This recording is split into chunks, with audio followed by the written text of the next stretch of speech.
कहाँ कहाँ पर हम लोग पहुंचे थे बेटा? क्या आप डिस्कस कर रहे थे हम लोग? Hello. Blood group. Blood group करा था शुरू। लड़कों पे स्टार्ट हो गया था। यस सब बस बस शुरू ही हुआ था। ओके, आइए देखें, स्टार्ट करते हैं।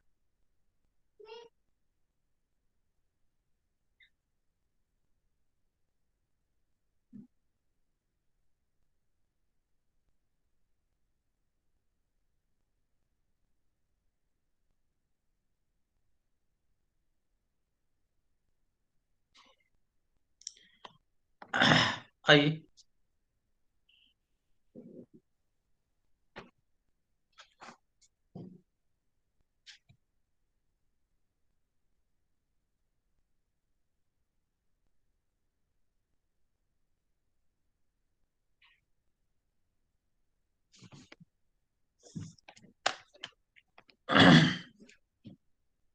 लिखें blood groups.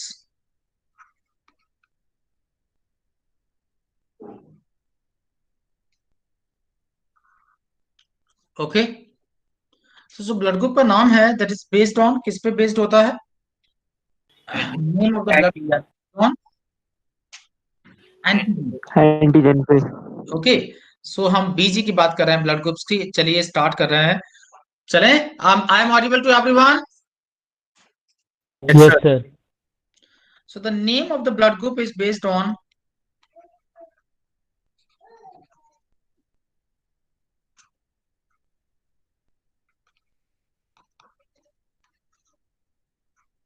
based on antigen, also called agglutinogen. और क्या कहते हैं एंटीजन को? Agglutinogen present on present on surface of RBC. Clear? Clear हुआ? And these antigens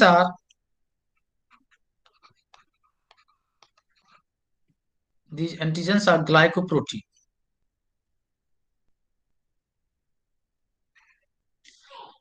And the antibodies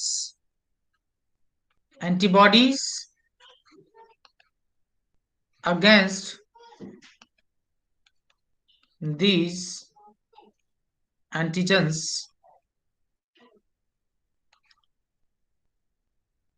called एग्लू। अब मैं लिख रहा हूं, आप अभी बात करता हूं आपसे। एग्लूटिनिन है ना, जो एंटीबॉडीज हैं जो इनके अगेंस्ट बन रही हैं उनको हम क्या कर रहे हैं? एग्लूटिनिन। Hello, yes sir. समझ रहे हैं आप? तो antibodies against these antigens call agglutinin. तो एग्लूटिनिन क्या हम बोल रहे हैं? जो एंटीजन एंटीबॉडीज जो है, जो इन नेचुरल एंटीजेंस, ये एंटीजेंस हम इनहेरिट करते हैं। ये कोई बाहर की आई हुई चीज नहीं है। इस एंटीजन को हमने इनहेरिट किया, हमारे जीनोटाइप में है। समझे मेरी बात? Hello yes. बेटा, समझ रहे हो आप? तो इस एंटीजन को हमने क्या किया? इनहेरिट किया, ये हमारे ब्लड ग्रुप में है। और ये एंटीजन और इसके अगेंस्ट जो एंटीबॉडी होगी वो क्या करेगी? वो, ये जो एंटीजन है, ऐसे समझ लो, एक आरबीसी। Just minute. आपने इससे पहले कभी पढ़ा है ब्लड ग्रुप? No, sir. नहीं। तो ऐसे इसकी सरफेस पे ए एंटीजन है। कौन सी एंटीजन है? ए। समझे मेरी बात? तो ऐसी बहुत सारी आरबीसी है जिनकी सरफेस पे, जिसका पास ब्लड ग्रुप कौन सा होगा? ए होगा। उसके आरबीसी की सरफेस पे क्या मिलेगा आपको? हेलो। एंटीजन। ये ए एंटीजन मिलेगा।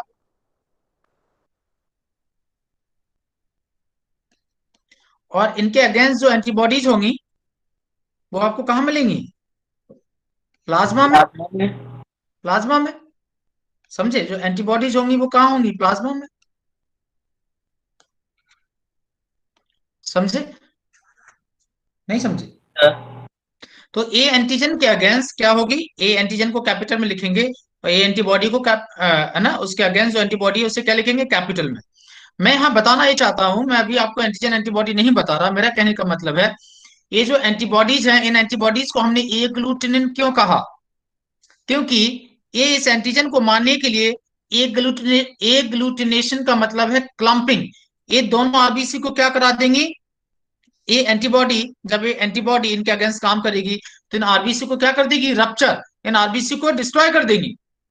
और उस डिस्ट्रक्टिव मैकेनिज्म है उसे हम क्या कहते हैं, एग्लूटिनेशन। हेलो, कुछ समझ में तो आया नहीं होगा आपको।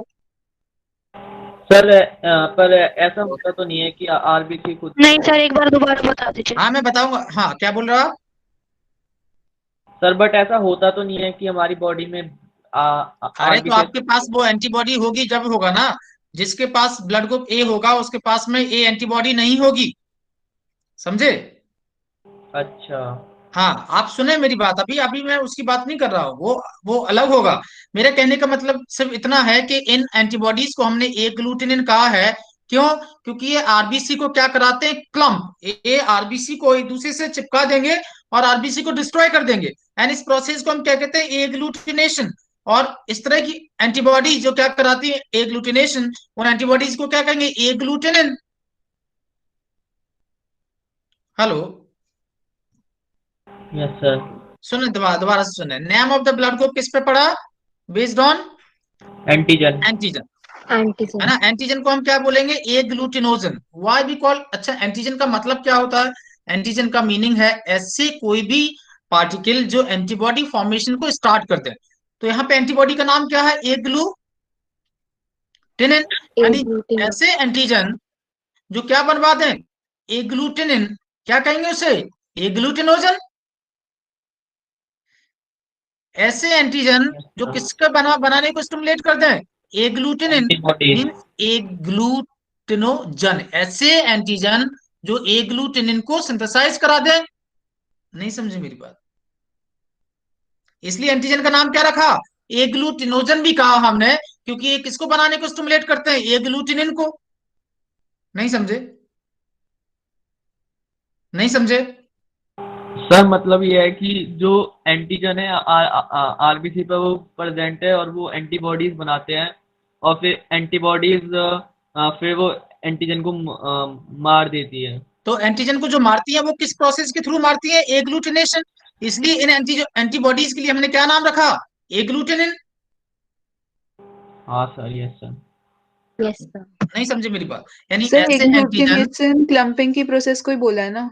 हाँ एग्लूटिनेशन इस क्लम्पिंग की प्रोसेस को बोला, यानी जो अपना ये जो काम करते हैं एंटीबॉडीज, वो क्लम्पिंग प्रोसेस के थ्रू करते हैं, एग्लूटिनेशन के थ्रू करते हैं। इसलिए इन एंटीबॉडीज को हम दूसरा नाम, इन एंटीबॉडीज को हम दूसरा नाम क्या दे सकते हैं, एग्लूटिनिन।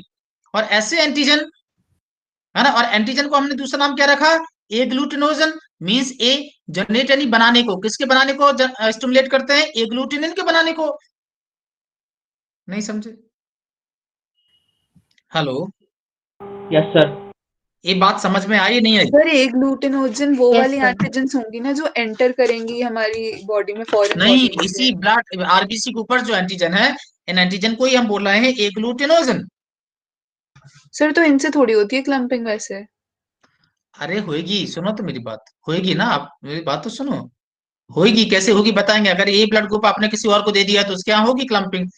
हमारे पास तो ऐसा होता नहीं है, हमारे जिसके पास ए एंटीबॉडी होगी, ए एंटीजन होगा। अभी देखो आप सुन तो लो पहले मेरी बात, जितना अभी आएगा ये तो आपको क्लियर होगा। ए ब्लड ग्रुप के पास में ए एंटीबॉडी कभी नहीं होगी, यस सर, समझे मेरी क्लम्पिंग बात, हो तो जाएगी। क्लम्पिंग क्यों होगा भाई, अगर हम जब ए, वो दूसरे ब्लड के साथ डिफ्यूज हाँ हो अगर हम जाएगा। ए ब्लड ग्रुप, किसी का ए ब्लड ग्रुप है और हम उसको दें, जिस, क्योंकि याद रखना जिसके पास जो एंटीजन होगी उसके पास वो एंटीबॉडी नहीं होगी। नहीं समझे। Yes sir. Yes sir. Yes sir. इतनी बात लिखी आपने। Yes sir. Yes sir. क्या हम आगे चले। Hello, yes sir. Blood group को डिस्कवर किसने किया, ब्लड ग्रुप को डिस्कवर किया किसने, लैंडस्टीयर।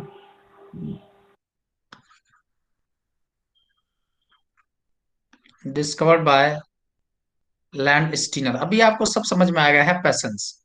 लैंड स्टीनर, किसने डिस्कवर किया था ब्लड ग्रुप को? Landsteiner. पर इन्होंने केवल ए, बी और ओ को किया था। तो A B blood group is discovered bye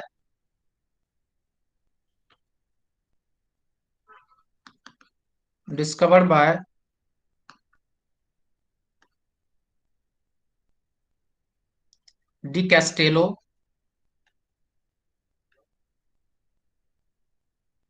and Sturli. किसने ए बी ब्लड ग्रुप किसने डिस्कवर किया था? De Castello and, hello, sir ये आपने लिखा क्या है एंड के बाद? ये de Castello and Sturli and Sturli, STU, STURLI। STURLI। अच्छा डी ओके। कैस्टेलो समझ में आ गया? डी कैस्टेलो समझ में आ गया? Yes sir. Yes sir. तो एंड स्टर्ली दोबारा लिख देता हूं मैं, एक मिनट। डी सर वो भी कैस्टेलो एक समझ आ रहा साइंटिस्ट है, दूसरे साइंटिस्ट का नाम क्या है? STURLI। अभी ठीक है? स्टर्ली, यस सर। हेलो, समझे आप? Yes sir. Yes sir. Yes, sir. आइए जरा देखें, मैं एक आपको चार्ट शेयर कर रहा हूं, जस्ट अ मिनट।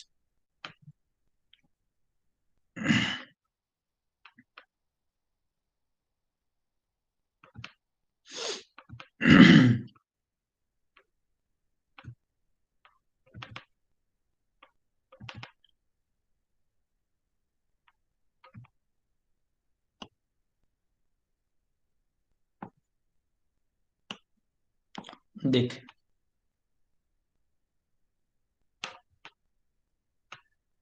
तो आप देखेंगे ब्लड ग्रुप ए, देख रहा? ए ब्लड ग्रुप में क्या एंटीजन होगी? ए। एंटीबॉडी क्या होगी? बी। बी। बी। समझे? और एक किसको दे सकता है ब्लड? ए और ओ को। ए एन ओ को। और रिसीव किससे कर सकता है? रिसीव किससे कर सकता है? कैन रिसीव करके लिख लेना ना। रिसीव किससे कर सकता है ये? ए एंड ओ।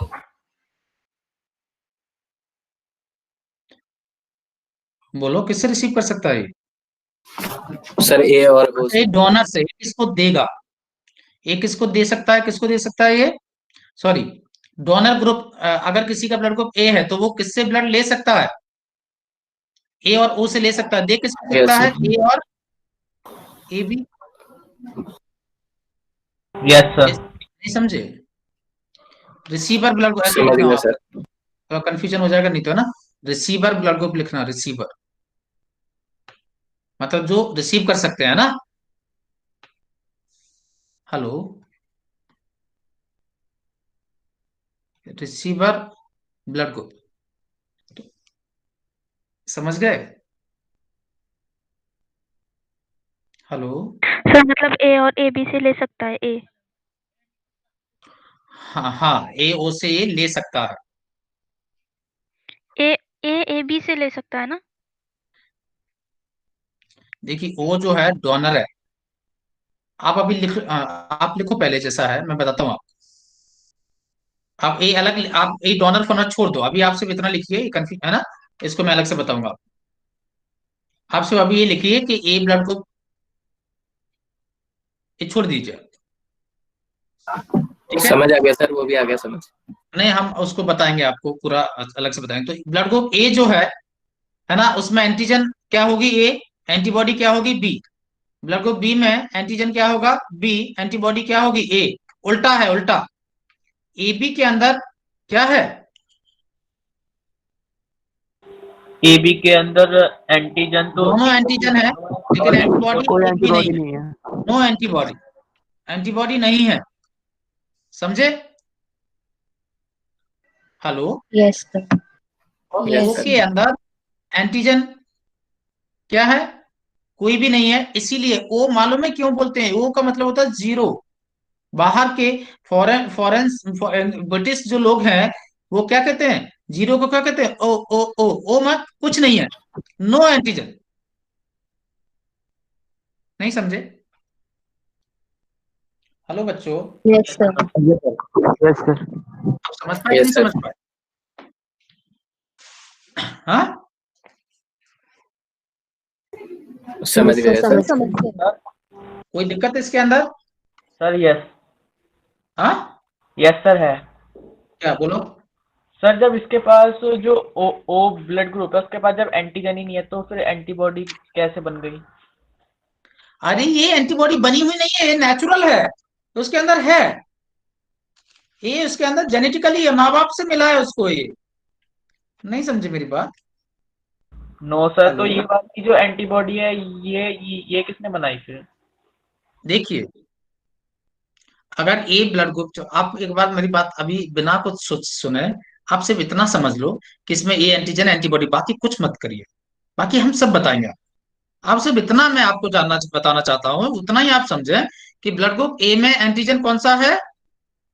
ए। ये एंटीबॉडी को अभी कुछ दिमाग मत लगाइए इसमें क्या होता है क्या नहीं होता, B. एक और दूसरी बात इतना याद रखें कि इनहेरिटेड है, ये अपने पेरेंट्स से मिला हुआ है। समझ गया? Yes sir. तो ए में एंटीजन क्या है? ए एंटीबॉडी बी, बी में एंटीजन बी एंटीबॉडी ए, और ए बी में एंटीजन ए बी दोनों है, एंटीबॉडीज नहीं है। और ओ ब्लड ग्रुप जो है उसमें कोई एंटीजन नहीं है और एंटीबॉडी दोनों है, ए एंड बी। समझ गए आप मेरी बात? Yes, yes sir. सर। अब सुनिए, अब होगा होता Yes, क्या sir. है कि अब ये तो नेचुरल है, लेकिन अगर आपने ए ब्लड ग्रुप, ये किसी का ब्लड ग्रुप ए है ना, तो इसका मतलब उसके पास एंटीजन क्या है? एंटीजन ए ए। है। अगर ये ब्लड आपने किसी को ऐसे को दिया जिसके पास एंटीबॉडी क्या है? Antibody. ए, तो ये कॉम्बिनेशन नहीं आना चाहिए। यानी अब मतलब किसी का ब्लड ग्रुप ए है, अगर आपने किसको दे दिया? एंटीबॉडी ए वाले को। ए वाले जिसके पास को, A यानी बी antibody वाले है. को, तो ये नहीं समझे? तो समझ लो, मेरी बात समझ नहीं समझे? जैसे ए डोनर जो Yes, है sir. वो कौन है? ए ब्लड ग्रुप वाला है ना, डोनर का ब्लड ग्रुप ए है, और है ना, नहीं, डोनर का आप कहो बी है, डोनर का क्या है? बी। समझे? और रिसीवर रिसिपिएंट जो है उसका क्या है? रिसिपिएंट का क्या है? ए है। ए। अब रिसिपिएंट के पास क्या है? एंटीजन है ये। एंटी, हाँ आपने अगर बी ब्लड ग्रुप ए को दिया तो एंटीबॉडी जो है वो किसके अंदर चली जाएगी? A के अंदर. ए के अंदर। तो ये एंटीजन से फिर क्या करेगी? रिएक्ट कराएगी और इसमें क्लम्पिंग करा देगी आरबीसी का रिसिपिएंट के ब्लड में। Yes, sir. नहीं, तो मेरा कहने का मतलब समझ रहे हो, जो एंटीजन है उसके अपोजिट वाली एंटीबॉडी एक दूसरे के कांटेक्ट में नहीं आनी चाहिए, इस बात का हमें ध्यान रखना है। नहीं समझे आप अभी भी? दोबारा तो बताऊं? सर दोबारा बताऊं? नहीं Yes, सर, sir. आगे। दोबारा बता दीजिए. एक मिनट। आपको किस चीज को, सबसे पहले तो आपको ये समझना है कि अगर आपने ऐसी कोई एंटीजन, अगर आपने ए ब्लड ग्रुप का मतलब क्या है? इसके पास क्या है? A antigen. एंटीजन कौन सा? ए। ओके, ए एंटीजन और इसकी जैसी एंटीबॉडी ए, ये एक दूसरे के कांटेक्ट में आएगा तो क्या होगा? आरबीसी क्लम्प करेंगी और क्या हो जाएगा?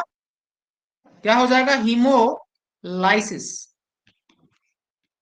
क्या हो जाएगा? हीमोलाइसिस। नहीं समझे? हेलो, समझ गए सर. समझ गए सर. हीमोलाइसिस कैसे होगा?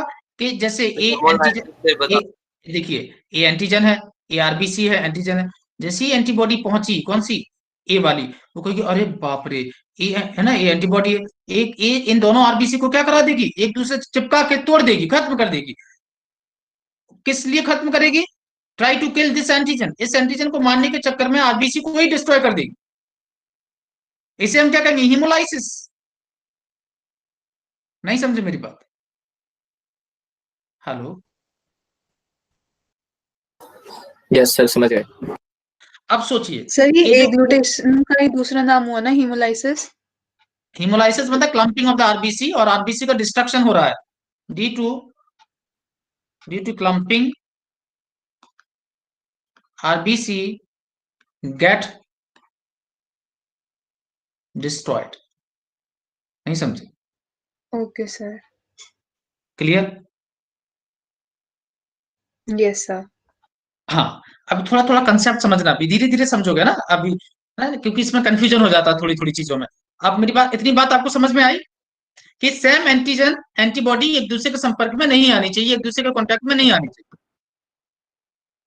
Hello? Yes, sir. Yes, sir. Yes, sir.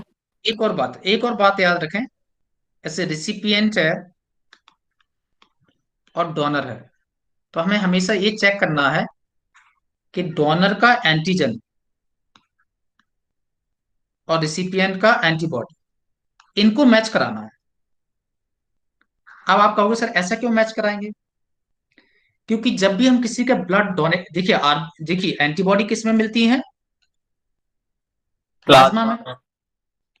और जब भी हम किसी को डोनेट करते हैं तो हम उसका प्लाज्मा निकाल देते हैं। नहीं समझे मेरी बात? तो जब प्लाज्मा निकाल देते हैं तो एंटीबॉडी तो अपने आप निकल गई, तो हमें हमें हमें डोनर का क्या देखने की जरूरत नहीं है, एंटीबॉडी, क्योंकि एंटीबॉडी तो उसकी निकल जाती है। एक प्रोसेस की जाती है सेंट्रीफ्यूगेशन। नहीं समझे मेरी बात? इस सेंट्रीफ्यूगेशन में फॉर्म्ड एलिमेंट्स जो है वो ही अंदर दिए जाते हैं, प्लाज्मा नहीं दिया जाता। नहीं समझे मेरी बात? सर फिर से बता दो। हमें डोनर का क्या देखना है? एंटीजन। और रिसिपिएंट का क्या देखना है? एंटीबॉडी। वो दोनों सेम नहीं आना चाहिए। हमें डोनर का एंटीबॉडी देखने की जरूरत नहीं है। नहीं समझे आप मेरी बात? इसलिए देने की जैसे समझ लो मैं आपको ब्लड दे रहा हूं, समझे मेरी बात? तो मैं आपको दे रहा हूं तो मैं डोनर हूं और आप क्या है? रिसिपिएंट है। तो मुझे क्या नोटिस करना है? आपका एंटीबॉडी और मेरा एंटीजन ये सेम नहीं होना चाहिए। आपका एंटीबॉडी, मेरा एंटीजन, क्योंकि मेरा ब्लड जब निकाला जाएगा उससे एक प्रोसेस की जाएगी सेंट्रीफ्यूगेशन, और उस ब्लड से क्या निकाल दिया जाएगा? प्लाज्मा। प्लाज्मा। तो जब प्लाज्मा निकलेगा तो एंटीबॉडी तो अपने आप निकल जाएगी, तो हमें डोनर की एंटीबॉडी कंसीडर करने की जरूरत ही नहीं है। डोनर की आरबीसी को हम नहीं निकालेंगे, आरबीसी को हम करेंगे, आरबीसी को तो हम देंगे ना, जब डोनेट करेंगे तो आरबीसी हमें चाहिए, तो और आरबीसी से तो एंटीजन निकाल नहीं सकते, तो इसलिए हमें इनका एंटीजन देखने की जरूरत है। नहीं समझे आप? अभी भी नहीं समझे? यस सर, समझ गए। समझ गए सर। मेरी बात सुने आप कि मैं, है ना, तो अगर मैं डोनर हूं, आप रिसिपिएंट है, तो मेरा क्या देखा जाएगा? एंटीजन, क्योंकि आरबीसी तो जाएगी ही हमारी, मेरी आरबीसी तो आपके ब्लड में जाएगी, मेरा प्लाज्मा नहीं जाएगा। तो जब प्लाज्मा जाएगा ही नहीं तो एंटीबॉडी हमारी कंसिडर करने की जरूरत नहीं है। डोनर का सिर्फ क्या देखा जाएगा? एंटीजन, और रिसिपिएंट का क्या देखा जाएगा? एंटीबॉडी। और ये दोनों एक दूसरे से मैच नहीं करने चाहिए। नहीं समझे आप? सर समझ गए सर। समझ इट इज गए। क्लियर? Yes sir. तो आप इतनी Yes, बात sir. करी है कि ड्यूरिंग द ब्लड ट्रांसफ्यूजन, फिर मैं बताऊं आपको blood transfusion, we have to consider recipient antibodies, क्योंकि जो ले रहा है उसके ब्लड में से तो प्लाज्मा नहीं निकालेंगे ना, जो ले रहा है उसके ब्लड से तो प्लाज्मा नहीं निकालेंगे, देने वाले में से प्लाज्मा निकालेंगे, तो लेने वाले की एंटीबॉडी तो रहेगी उसके अंदर, और लेने वाले की एंटीबॉडी रहेगी, और देने वाले की क्या रहेगी? एंटीजन। समझे मेरी बात? Hello? Yes sir. Sir antibody और एंटीजन डिफरेंट है ना? अरे हाँ, डिफरेंट है ना। मतलब ये डिफरेंट होंगे ना, मैच नहीं होनी चाहिए। हाँ, मतलब ए एंटीजन की एंटीबॉडी नहीं मिलनी चाहिए, वो दोनों साथ में नहीं आने चाहिए। ए एंटीजन एंटीबॉडी ए साथ में नहीं आना चाहिए। ए और बी साथ में आ जाएगा तो कोई फर्क नहीं पड़ता, क्योंकि बी एंटीबॉडी तो ए को आइडेंटिफाई नहीं करती। नहीं यस समझे? सर। जैसे ए यस सर, ब्लड समझ ग्रुप है, गए। उसके अंदर एंटीजन तो ए है, लेकिन एंटीबॉडी क्या है? बी है, तो वो कोई प्रॉब्लम क्रिएट नहीं करेगा उसके अंदर। लेकिन अगर बी का ब्लड हमने किस में डाल दिया? ए के अंदर, तो अब क्या चली जाएगी? एंटीबॉडी ए चली जाएगी ए के अंदर, तो एंटीजन तो ऑलरेडी है ए के अंदर, अब एंटीबॉडी भी मिल गई, अब मैच करेगा, तो ए के बॉडी के अंदर प्रॉब्लम हो जाएगा। किसके अंदर प्रॉब्लम हो जाएगा? ए के अंदर। नहीं समझे? अगर बी का ब्लड हमने किसको दे दिया, ए को दे दिया, तो ए के पास क्या एंटीजन है, ए, और ए बी के पास एंटीजन, एंटीबॉडी क्या है, ए। Anti a body. तो ये एंटीबॉडी कहाँ चली जाएगी, ए के अंदर, तो ए के अंदर खलबली मच जाएगी। नहीं समझे मेरी बात? समझ गए सर। समझ गए सर। बात समझे अभी? सर Yes, जो sir. समझ गए। किसी को कोई प्रॉब्लम है इस कंसेप्ट में, किसी को कोई प्रॉब्लम है? सर आपने अभी सर बोला था ना कि वो जो एंटीबॉडी होती है वो तो जाती नहीं है, तो फिर सर इस वाले हाँ। केस में कैसे चली जाएगी बी की एंटीबॉडी ए के अंदर? किस वाले में? सर जो अभी आपने ऊपर समझाया। नहीं नहीं नहीं नहीं, मेरा कहने का मतलब है, जब वो तो हम बता रहे हैं कि प्रॉब्लम होगी, मेरा कहने का मतलब है कि इसलिए तो मैं बोल रहा हूँ ना आपसे कि कंसिडर जो होती है, ये तो मैं बता रहा हूँ आपको ये प्रॉब्लम होगी। मेरा कहने का मतलब ये है कि जो रेसिपी, वो तो मैं दिखा रहा हूँ आपको कि ए और ए एक दूसरे के एंटीजन, ए और एंटीबॉडी ए एक दूसरे के कांटेक्ट में नहीं आनी चाहिए, वो तो मैं ये बता रहा हूँ।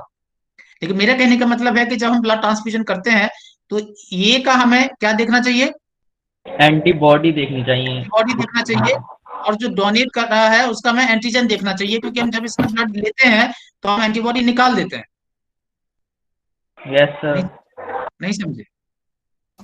समझ गए सर सर। मैं भी कह रहा था। तो ये तो मैंने सिर्फ आपको बताया है कि ये और ये एक दूसरे के कांटेक्ट में नहीं आना चाहिए, इसलिए वो मैंने वहां पे उस तरह से समझाया आपको। लेकिन जब हम ट्रांसफ्यूजन करते हैं तो हमें मेन जो हमारा फोकस है वो ये होना चाहिए कि रिसिपिएंट की क्या एंटीबॉडी एंटीबॉडी एंड डोनर का एंटीजन।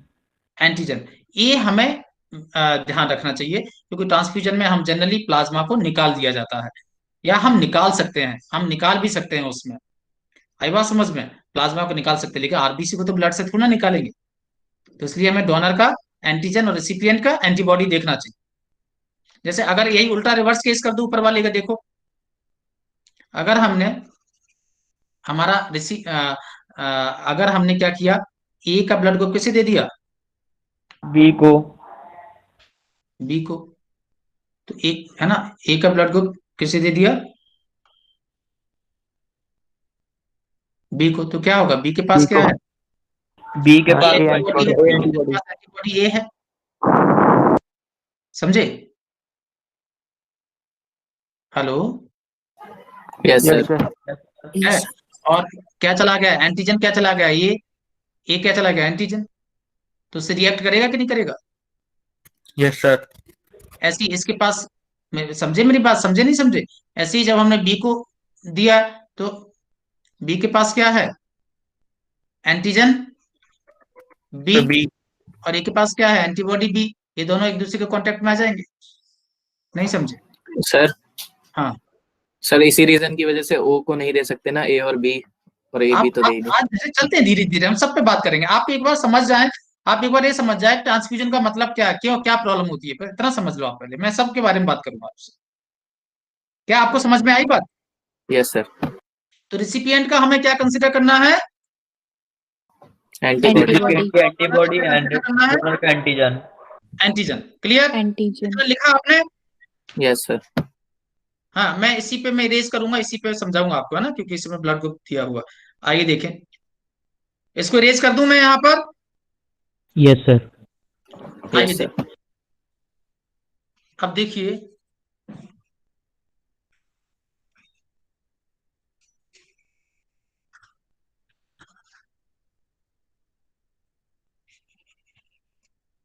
अब मैं डोनर और रिसिपिएंट की बात कर रहा हूँ, है ना,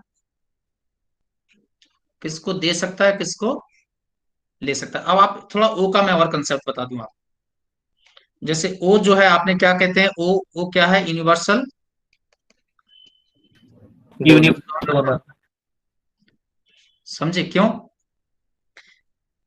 क्योंकि इसके पास एंटीबॉडी जो है दोनों है, लेकिन एंटीजन एक भी नहीं है। समझे मेरी बात? तो डोनर का हम क्या कंसिडर करते हैं, एंटीजन। अभी आपको देखो दिमाग खुलेगा अब आपका, एंटीजन। एंटीजन है तो एंटीजन तो है ही नहीं, इसलिए किसी में भी दे सकते हैं इसको। नहीं समझे?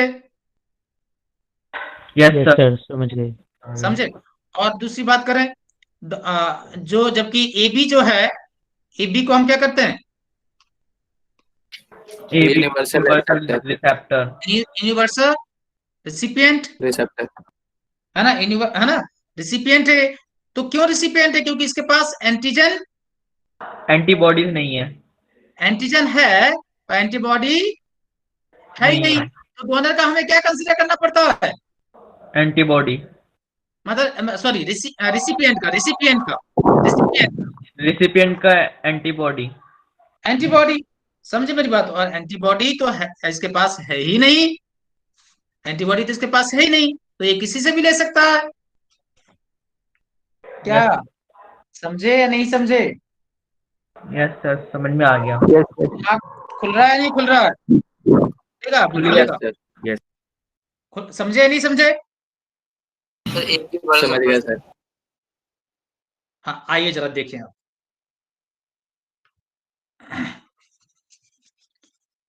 ये सब मैं बताऊंगा आपको, अभी अभी मैंने आपको लिख के बताया, ये सब मैं बताऊंगा आपको, डोंट वरी। देखें,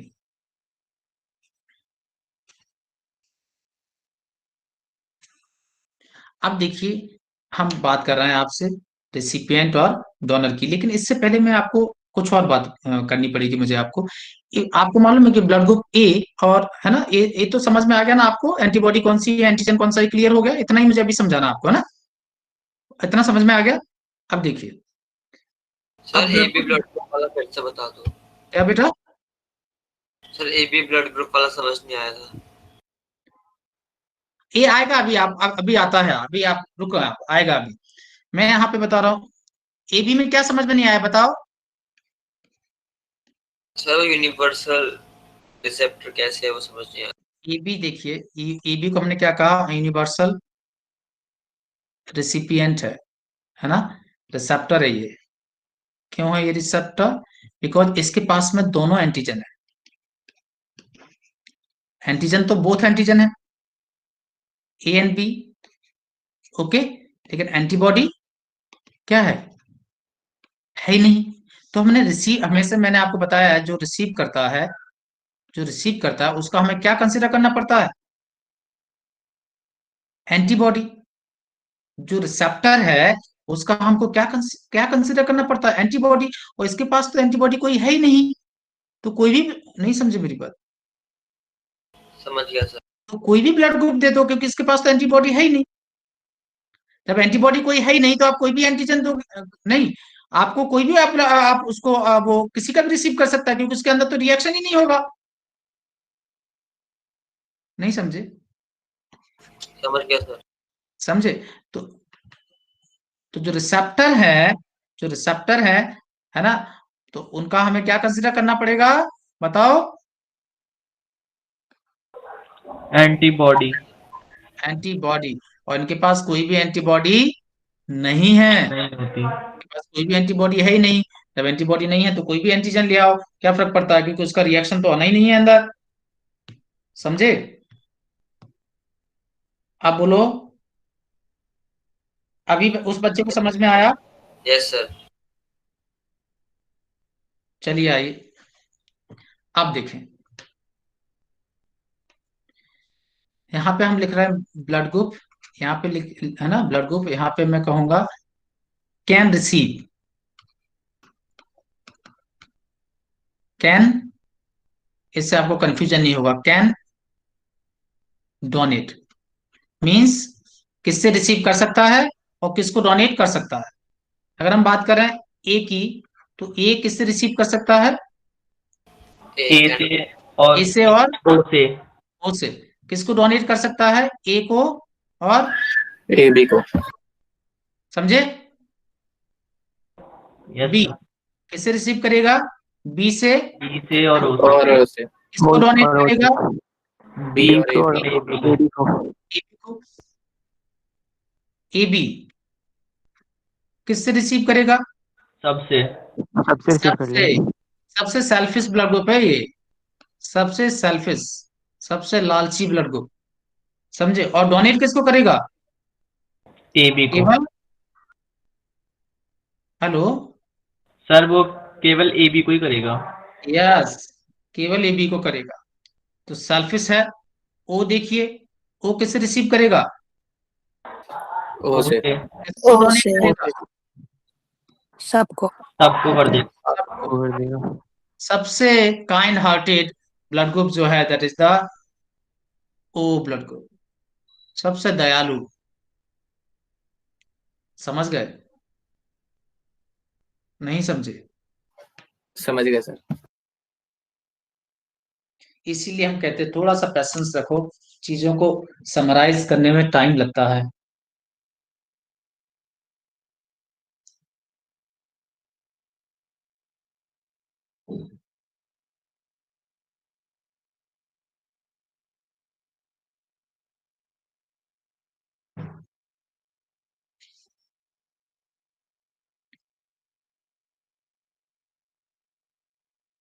समझे क्या आप?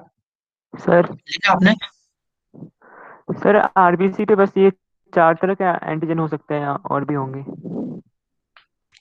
बेटा तुम क्या चाहते हो, कितने ले आए बोलो? सर नहीं सर, इतना ही होगा। नहीं देखिए, हम उनको पढ़ते हैं क्योंकि ये एंटीजन बड़े एंटीजन है, तो ये अफेक्ट करते हैं ब्लड ट्रांसफ्यूजन में, रोल प्ले करते हैं। बाकी ऐसे बहुत सारे छोटे छोटे एंटीजन हैं लेकिन उनका कोई रोल नहीं है ट्रांसफ्यूजन में, लेकिन इसलिए उनको हम पढ़ते नहीं है। समझे? पर ये ब्लड ट्रांसफ्यूजन में है ना, इनका रोल है। रोल अगर प्ले आपने करते हैं। चेक नहीं किया, गलत ट्रांसफ्यूजन कर दिया तो प्रॉब्लम हो जाएगी, इसलिए हम इन एंटीजन को पढ़ते हैं। तो मेजर एंटीजन यही है। ऐसे तो और ओके भी बहुत सारे हैं, लेकिन जो मेजर है वो यही है। ओके। Okay sir. क्लियर हुआ बेटा? Yes Yes, sir. sir.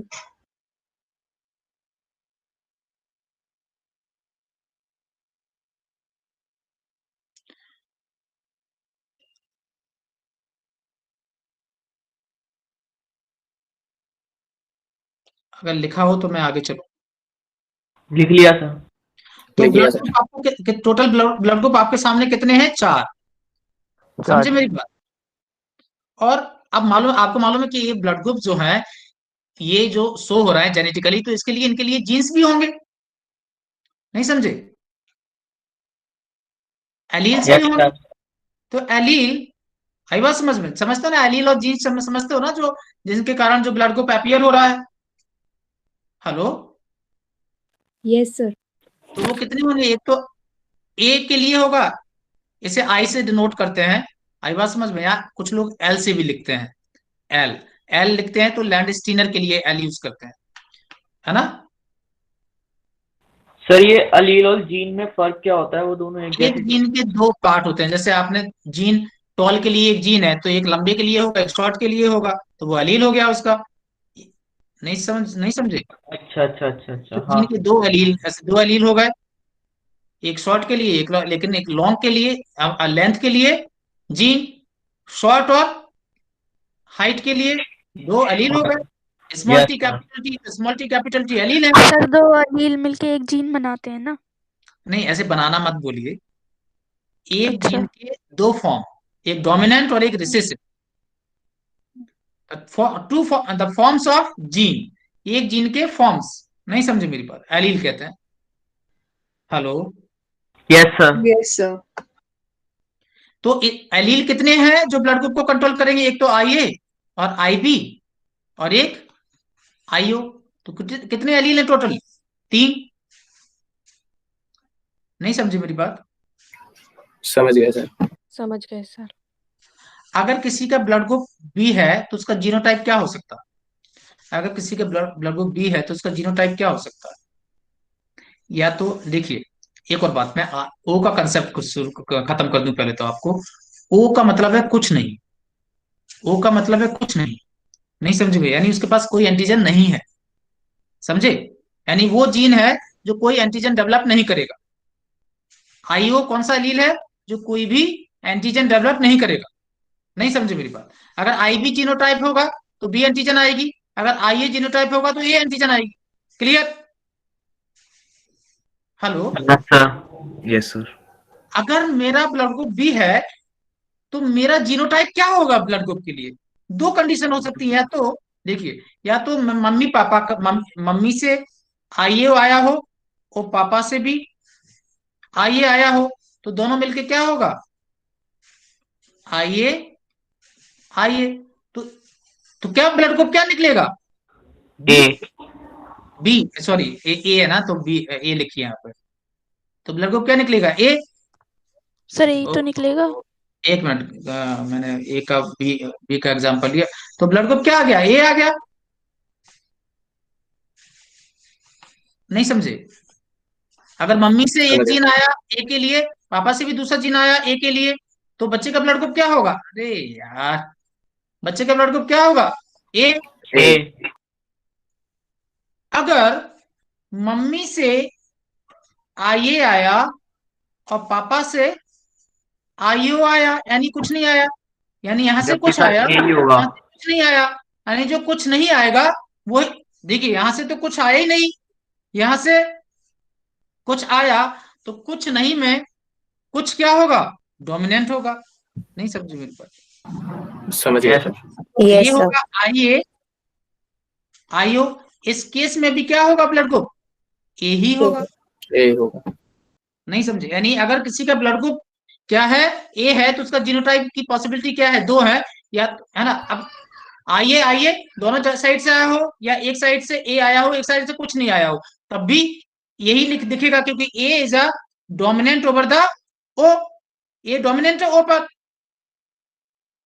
नहीं समझे आप? Yes sir. समझ गया सर। तो अब तो इस तरह से हमें जीनोटाइप लिखना होगा चारों का। समझे? देखें, अब मैं इसको मैं बता रहा हूं, आप ए ब्लड ग्रुप का जीनोटाइप मैं दोबारा से आपको बता रहा हूं, देखें। तो ए ब्लड ग्रुप का जीनोटाइप क्या क्या पॉसिबल है? दो जीनोटाइप पॉसिबल है, आईए आईए और आईए आईओ। तो ये कंडीशन को हम क्या कहते हैं? Homozygous homozygous and heterozygous condition. Homozygous dominant. और ये क्या है? Heterozygous dominant. Heterozygous. Yes, heterozygous dominant. Clear और not? Yes sir. Yes sir. अब किसी का ब्लड ग्रुप जो है बी है, तो इसका जीनोटाइप क्या होगा? I B I B I B I O. नहीं समझे? Yes sir. ये yes same sir. Homozygous dominant, homozygous heterozygous dominant. ये होमोजाइगस डोमिनेंट है, ये हेटेरोजाइगस डोमिनेंट है।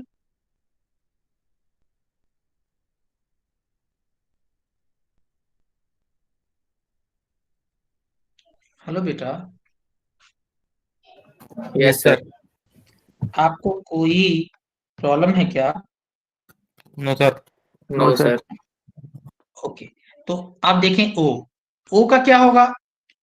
आईओ, यानी सोचो, मम्मी से भी कुछ ना आए, पापा से भी कुछ ना आए, तभी तो बच्चे में कुछ नहीं आएगा। नहीं समझे? हेलो। समझ गया सर। तो ये किस कंडीशन में पॉसिबल है? Homozygous recessive. नहीं समझे मेरी बात? Homozygous recessive. क्लियर हुआ? Yes sir. Yes sir.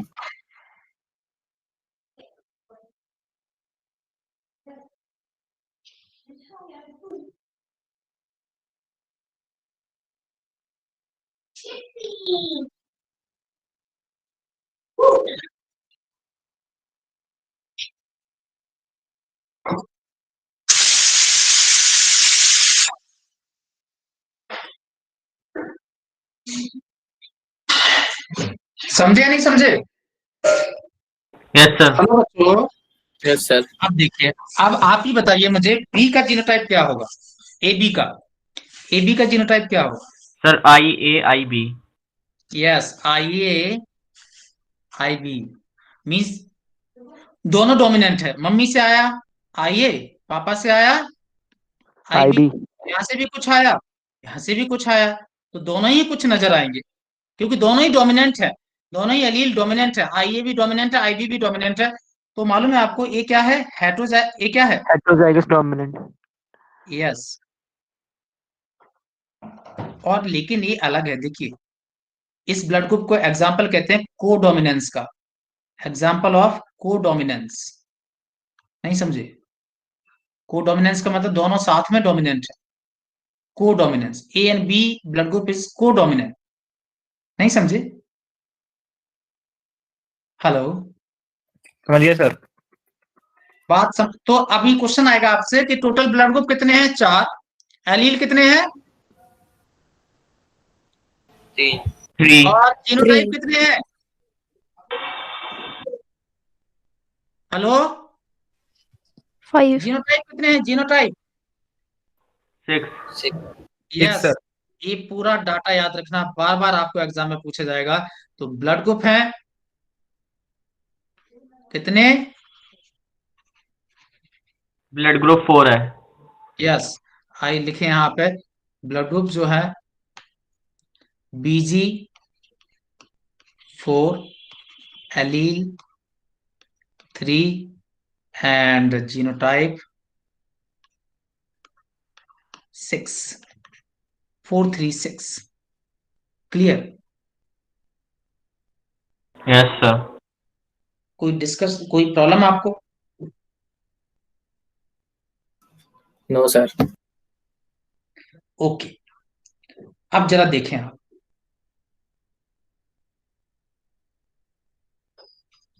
अब यहां पर है ना, इतना क्लियर हो गया बेटा?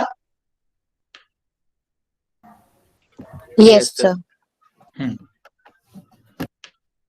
चले हम आगे चल रहे हैं बेटा। चलूं मैं आगे? Yes sir. ओके, अब देखिए यहां पर एक बार हम यूनिवर्सल डोनर और रेसिपिएंट आपसे दोबारा से बात करेंगे, ठीक है? तो यूनिवर्सल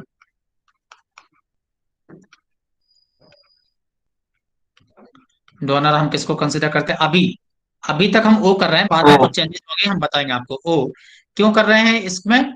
क्योंकि ओ के अंदर एंटीबॉडी दोनों है, एंटीबॉडी ए एंड बी दोनों है, पर एंटीजन नहीं है। एब्सेंट है। आई बात समझ में? तो डोनर है, तो जिस हम देंगे, आई बात समझ में? हम ब्लड देंगे तो, क्योंकि मैंने आपको बताया था कि डोनर की एंटीबॉडी कंसिडर करने की जरूरत ही नहीं है, आप सिर्फ एंटीजन कंसिडर कंसिडर कीजिए इसका। समझ गए? तो एंटीजन तो है ही नहीं इसके पास, तो किसी को दिया जा सकता है। देने वाले का हमें क्या देखना होता है? एंटीजन। और इसके पास एंटीजन है ही नहीं। समझे मेरी बात? Hello, yes sir. एक अभी अभी को तो किसी को कोई प्रॉब्लम नहीं होगा?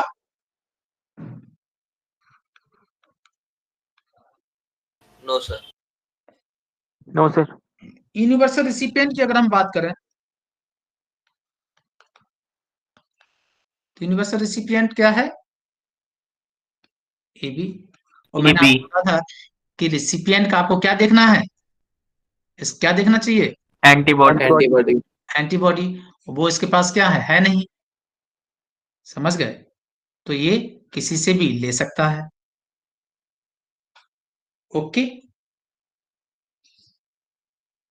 समझो? Yes sir. चलिए, तो एक कंसेप्ट क्लियर हुआ यूनिवर्सल डोनर और यूनिवर्सल रिसिपिएंट का। Yes sir. अब चलिए, अब यहाँ हम बात करेंगे नेक्स्ट आरएच फैक्टर की। अभी हमने सिर्फ ए बी ब्लड को पढ़ा, हमने ए पॉजिटिव बी पॉजिटिव की बात नहीं की। आई बात समझ में? अब हम बात करेंगे आपसे आरएच एंटीजन। देखें, आरएच एंटीजन, आरएच एंटीजन क्या है?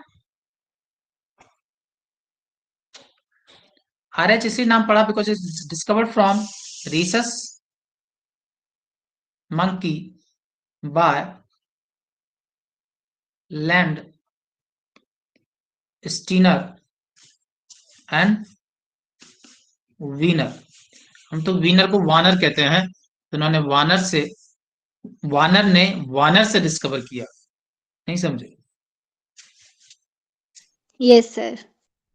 तो आरएच समझ गया antigen sir. Is discovered from rhesus monkey, है ना? सॉरी, है ना, फ्रॉम रीसस मंकी। किसने किया? Landsteiner and Wiener. Clear? अब आप एक बात बताइए कि तो इसकी डिस्कवरी हुई क्यों होगी? क्यों ये डिस्कवरी हुई इसकी? हेलो, क्योंकि सर कोई उनको बीमारी क्या थी। देखने को मिला कुछ लोगों में, जब किसी ने जब किसी ने ए का ब्लड ग्रुप ए वाले को ए को ही दिया, ए ए वाले का ब्लड ग्रुप ए को ही दिया, स्टिल ए वाले में क्या हुआ, ए वाले में क्या हो गया, मतलब इसलिए ए वालों को क्या हुई problem, problem means clumping, haemolysis. Haemolysis, clumping हुआ, हीमोलाइसिस हुआ। तो ये सोचने वाली बात है कि जब हमने ब्लड ग्रुप को कंसिडर किया है, हमने सही ब्लड ग्रुप दिया है ना, तो फिर ये प्रॉब्लम क्यों हो रही है ना, हीमोलाइसिस क्यों हो रहा है। तो लोगों समझे, इसका मतलब ये है कि जो हम दे रहे हैं ब्लड, इसके अंदर जरूर कुछ और एंटीजन है। समझे मेरी बात। Hello, yes hello sir. बच्चे। इसका मतलब यस इसके सर। अंदर कुछ ऐसा एंटीजन है, वो एंटीजन जब इसके अंदर जा रहा है, वो चीज इसके पास नहीं है। जब कुछ किसी ऐसे के पास जाएगा जिसके पास कुछ नहीं है, तो उसके अंदर क्या होगा, कुछ कुछ। नहीं समझे। हेलो, यानी इसके ब्लड के अंदर क्या हो जाएगी, खलबली मच जाएगी, भाई कौन आ गया, ये कौन सी फॉरेन चीज आ गई, उसके पास तो है नहीं। आई बात समझ में। Hello, yes sir. मेरी बात समझ रहे हैं, नहीं समझ रहा, अब समझ लो। इस तब पता चला कि इसका मतलब है ए एंटीजन के अलावा भी कोई दूसरी एंटीजन है, ए एंटीजन के अलावा भी दूसरी एंटीजन है, जिसको कंसिडर करना भी जरूरी है। नहीं समझे मेरी बात। हेलो। Yes sir. अच्छा, एक बात और याद रखें कि ऐसा, जब हमने ए को ए का ब्लड ग्रुप दिया था, तो पहले ट्रांसफ्यूजन में कोई प्रॉब्लम नहीं होती है ज्यादा, पहले ट्रांसफ्यूजन में कुछ प्रॉब्लम नहीं होगी। तो लेकिन आपने जब ब्लड दिया इसको, तो एक जो जो जो कोई भी ऐसी फॉरेन एंटीजन है, जिसको अब हम नाम दे रहे हैं, क्या है, आर एच एंटीजन है, वो आर एच एंटीजन इसके अंदर चला गया इसके ब्लड में, जबकि इसके ब्लड में कोई एंटीजन नहीं है। और दूसरी बात क्या है, इस एंटीजन के अगेंस्ट कोई नेचुरल एंटीबॉडीज भी नहीं है। नो नेचुरल एंटीबॉडी, जैसे ए और बी के लिए है ना, यहाँ पे नो नेचुरल एंटीबॉडी, इसके लिए कोई नेचुरल एंटीबॉडी नहीं है। नहीं समझे। हेलो। सर जब एंटीबॉडी है ही नहीं तो फिर खलबली किस बात की मच हाँ जाएगी? हाँ, खलबली क्या, अभी इसके लिए फॉरेन पार्टिकल है ना, इसके यहाँ ये है नहीं, इसके अंदर तो ये ऐसा है नहीं। हेलो, इसके अंदर है नहीं, हाँ तो क्या सर। होगा, इसके अंदर ये जो एंटीजन जाएगा, और इसके अंदर खलबली होगी, और एक किसको स्टिमुलेट कर देगा, it will stimulate the formation of antibody, क्योंकि इसकी कोई नेचुरल एंटीबॉडी तो है नहीं। तो वो एंटीबॉडी बॉडी क्या करेगी, बनाना स्टार्ट कर देगी इसको मारने के लिए। नहीं समझे। Yes sir. आप अरे सुनो। आरएच एंटीजन प्रेजेंट कहाँ होता है? हेलो बेटा, RBC is always present on the, sorry, antigen always present on the surface of RBC. कोई भी एंटीजन हो, कोई भी एंटीजन हो, वो सभी किसकी सरफेस में मिलेंगे, आरबीसी की। ओके। Yes sir.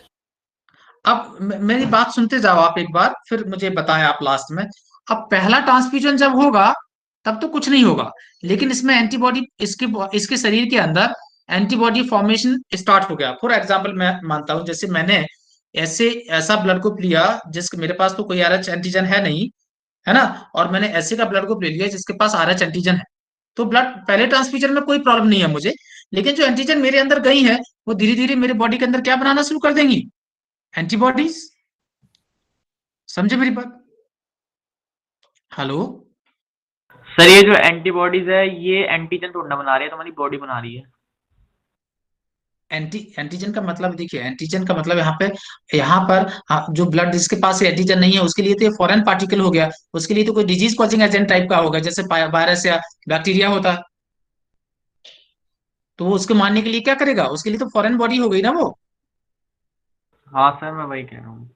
हाँ, तो उसके अगेंस्ट ये जो ब्लड है, ये क्या बनाना शुरू कर देगा, क्या बनाना स्टार्ट कर देगा, एंटीबॉडी। एंटीबॉडी। तो पहले पहले पहले बार में तो ब्लड आया है ना, तो अभी तो एंटीबॉडी इसके अंदर कुछ बनेंगी नहीं। लेकिन अगर कभी 4-5 साल के बाद में दोबारा इसे वापस वही ब्लड ग्रुप दिया, आरएच एंटीजन वाला, समझे मेरी बात? तो क्या होगा, जब तक एंटीबॉडी बन चुकी होंगी, जब तक एंटीबॉडी बन चुकी होंगी, नहीं समझे? तो सेकेंड टाइप के हाँ सर। ट्रांसफ्यूजन में भी अगर इस तरीके का कर दिया तो सेकेंड टाइम में इसको प्रॉब्लम हो सकती सर अगर है। एंटीबॉडी बनने से पहले ही दोबारा दे दिया दूसरी बार तो? एंटीबॉडी नहीं तो कुछ नहीं होगा। एंटीबॉडी आप लगातार आप पास पास दे दोगे तो नहीं होगा, कुछ ड्यूरेशन के बाद में, जब तक एंटीबॉडी बनने के लिए टाइम मिल जाए, जब तक दे दिया कुछ नहीं होगा। तो सर उसके पास पहले एंटीजन नहीं था फर्स्ट ट्रांसफ्यूजन में, तो सेकंड में हम ये क्यों मान रहे हैं कि उस पे है RH एंटीजन? अगर अगर नहीं नहीं नहीं, तो अगर उसको सेकंड टाइम में कभी हमने दिया 4-5 साल के बाद, तब उसे प्रॉब्लम हुई, तब हमें पता चलेगा ना कि कुछ गड़बड़ हुआ है। पहली बार में तो पता नहीं चलेगा, ऐसे ही तो इसलिए तो RH एंटीजन की डिस्कवरी बहुत बाद में हुई। अभी तो चल ही रहा था काम ए बी, लेकिन तब देखा लोगों में प्रॉब्लम स्टार्ट होने लगी, तब जाके साइंटिस्ट ने डिस्कवर किया कि कुछ और भी फैक्टर है जिसको भी कंसिडर करना जरूरी है। समझे मेरी बात? हेलो? पर अगर हमारी बॉडी एंटीबॉडी बना रही है तो फिर तो वो एंटीजन जो RH एंटीजन है उसको किल कर देगी ना, तो फिर प्रॉब्लम क्यों होती है? अरे वो तो, लेकिन आरबीसी को पता है, तो आरबीसी को मारेगी ना, आरबीसी हिमोलाइसिस होगा ना, नहीं समझे? Yes sir. अच्छा, अभी अभी तो ये मैंने आपको बताया, अभी आप सुने, पहले तो इसको पूरा करें हम, उससे मैंने आपको बताया कि आपका दिमाग थोड़ा उधर काम करे। तो RH एंटीजन को भी हम कंसिडर हमें करना पड़ा बाद में। इसको हमने रिसस मंकी से डिस्कवर किया, लैंड स्टीनर एंड ग्वीनर ने। अब जिसके पास RH एंटीजन है, RH एंटीजन प्रेजेंट है ना, प्रेजेंट है, तो हमने उन्हें क्या कहा, RH पॉजिटिव। और जिसके पास RH antigen RH negative. Absent है, उसे हमने क्या कहा, RH नेगेटिव। मीन्स अगर किसी का ब्लड ग्रुप ए है, किसी के पास ए एंटीजन है, एंटीजन कौन सी है, ए, और RH एंटीजन भी प्रेजेंट है, तो उसका ब्लड ग्रुप क्या हो गया, ए पॉजिटिव। पॉजिटिव। अब किसी का ब्लड ग्रुप ए है और RH एंटीजन क्या है, अगर RH एंटीजन एब्सेंट है, ए उसका ब्लड नेगेटिव। ग्रुप क्या होगा, ए नेगेटिव।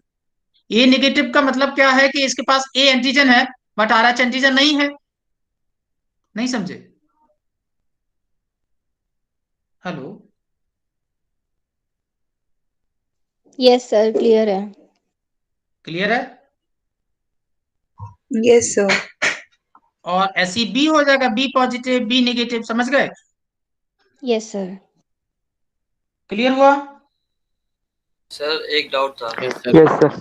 सर अगर हम फर्स्ट टाइम के लिए ए ब्लड ग्रुप वाला मतलब ए ब्लड ग्रुप जो पर्सन के पास है उसको ए, जो दूसरा है उसके पास भी ए ब्लड ग्रुप है, हम उसको देते हैं, तो फिर सर फर्स्ट टाइम में प्रॉब्लम क्यों नहीं होती है? क्योंकि RH एंटीजन अगर डोनर के पास है तो फिर RH एंटीजन डोनर के पास है ना, रिसिपिएंट के पास तो नहीं है ना। सर अगर हम देंगे तो फिर अगर डोनर से रेसिपिएंट चला गया तो फिर तो आरबीसी का तो उसके आप, लेकिन वो जो डोनर ने जो एंटीजन दिया है वो तो छोड़ गया ना उसके ब्लड के अंदर, वो एंटीजन उसके अंदर प्रॉब्लम क्रिएट करेगा ना। डोनर को क्या प्रॉब्लम है, रिसिपिएंट को प्रॉब्लम होगी, क्योंकि ब्लड तो रिसिपिएंट जिसने लेगा उसको, ब्लड देने वाले को क्या प्रॉब्लम है, लेने वाले को प्रॉब्लम होगी ना। जो ले रहा है उसकी बात कर रहा हूँ, तो फर्स्ट टाइम में तो प्रॉब्लम होगी ना। फर्स्ट टाइम में क्यों होगी, क्योंकि अभी तो उसके पास में एंटीजन था ही नहीं ना, तो कोई रिएक्शन होगा ही नहीं। अब जाके वो फॉरेन बॉडी जब गई, अब जैसे हमारे जब फॉरेन बॉडी उसके अंदर गई, अब जाके धीरे धीरे ब्लड जो है उसके अगेंस्ट एंटीबॉडी डेवलप करेगा।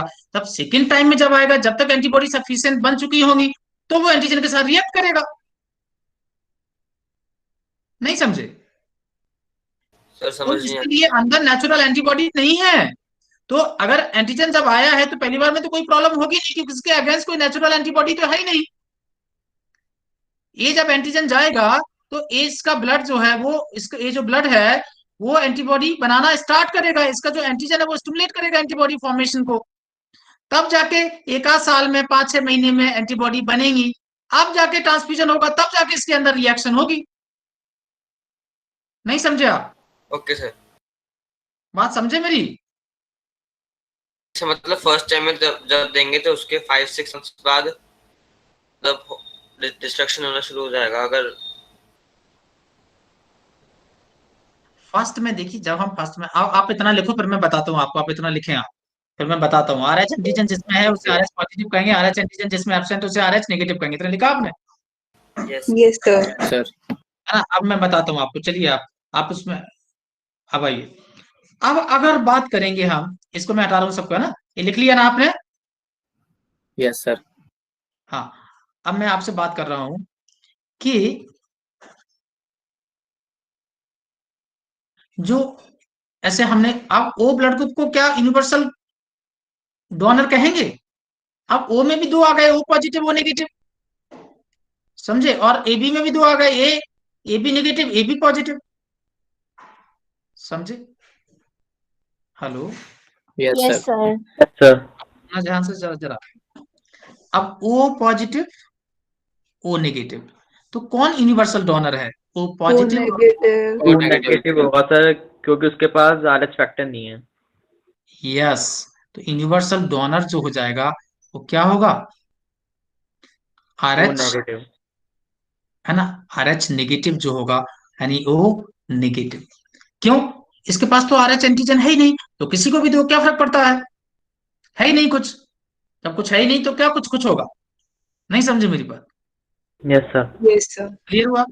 अब रिसिपिएंट की बात करें, यूनिवर्सल रिसिपिएंट,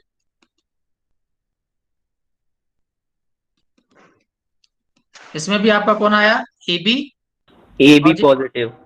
और ए बी नेगेटिव। कौन होगा? A B positive. तो ए बी पॉजिटिव होगा, ए बी पॉजिटिव होगा यूनिवर्सल एक्सेप्टर। रेसिपिएंट। क्यों? क्यों होगा? क्योंकि सर इसके पास तो पहले से ही है पहले से ही है। एक्सेप्टर। पहले से ही है। अगर आप, जब जिसके पास है उस कुछ है तो कुछ आ जाएगा, तो क्या फर्क पड़ता है? कुछ कुछ नहीं के पास नहीं जाना चाहिए, सिंपल सी बात है। नहीं समझे आप मेरी बात? Hello, yes sir. Yes sir. बात क्लियर हुई या नहीं हुई? हो गई सर। हाँ, अब मैं आपसे, जो आप पहली बार की बात कर रहे हैं, सेकंड बार की बात कर रहे हैं, तो उसमें मैं आपसे क्या बोल रहा हूँ, इसको अपन एक कंसेप्ट, एक चीज से क्लियर करते हैं, है ना? आइए, कैसे क्लियर करते हैं?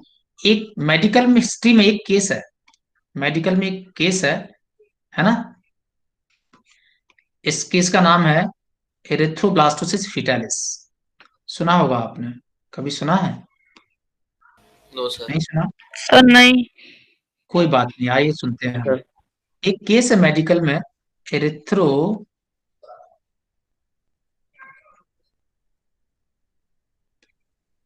एरिथ्रोब्लास्टोसिस फिटालिस, समझे? कभी नहीं सुना ना आपने? अब सुनिए, नो सर एक केस जब कब होता है? जब मदर क्या हो? RH negative. R H negative हो, ओके, और फादर क्या हो? पॉजिटिव। पॉजिटिव। और जब नेगेटिव और पॉजिटिव के बीच में जब एक जीन मम्मी से नेगेटिव आएगा, कुछ नहीं आएगा, पापा से कुछ आएगा, तो बच्चा हमेशा क्या होगा? Positive, RH positive. R H positive होगा। समझे मेरी बात? क्लियर? समझ गए? हेलो, जो बच्चा, जो फीटस है, वो कैसा है? R H positive. पॉजिटिव। और मदर है RH negative. R H negative, समझे? अब जो, अब इनकी, अब ऐसे जब जब ये जो, है ना, अब इनकी जो फर्स्ट डिलीवरी होगी, फर्स्ट पार्चुरेशन जो होगा, है ना? फर्स्ट पार्चुरेशन समझते हो ना? Yes sir. होता क्या है कि पार्चुरेशन किस समय, ऐसे प्लासेंटा से तो ये क्रॉस नहीं करते हैं, है ना? प्लासेंटा के थ्रू क्रॉस नहीं करते, लेकिन जब पार्चुरेशन होता है तो, है ना, जब डिलीवरी होती है बेबी की, तो उस समय मालूम है क्या हो जाता है? उसमें जो प्लासेंटा से जो ब्लड वेसल्स लगी होती हैं, जब वो हटती हैं, टूटती हैं, तो थोड़ा सा ब्लड मिक्स हो जाता है। किसका? मदर का ब्लड, किसका? Mother and foetus.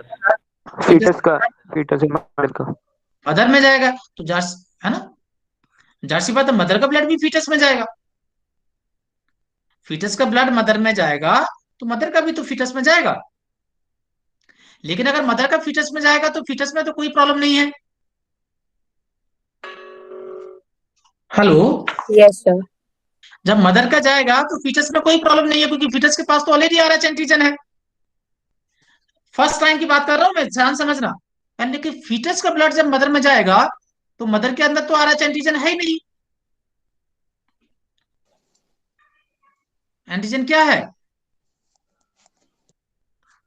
Hello, absent है। तो अब जब ये आरएच एंटीजन मदर के अंदर जाएगा तो मदर में क्या स्टार्ट हो जाएगा? Antibody formation. Antibody formation. समझे मेरी बात? क्लियर?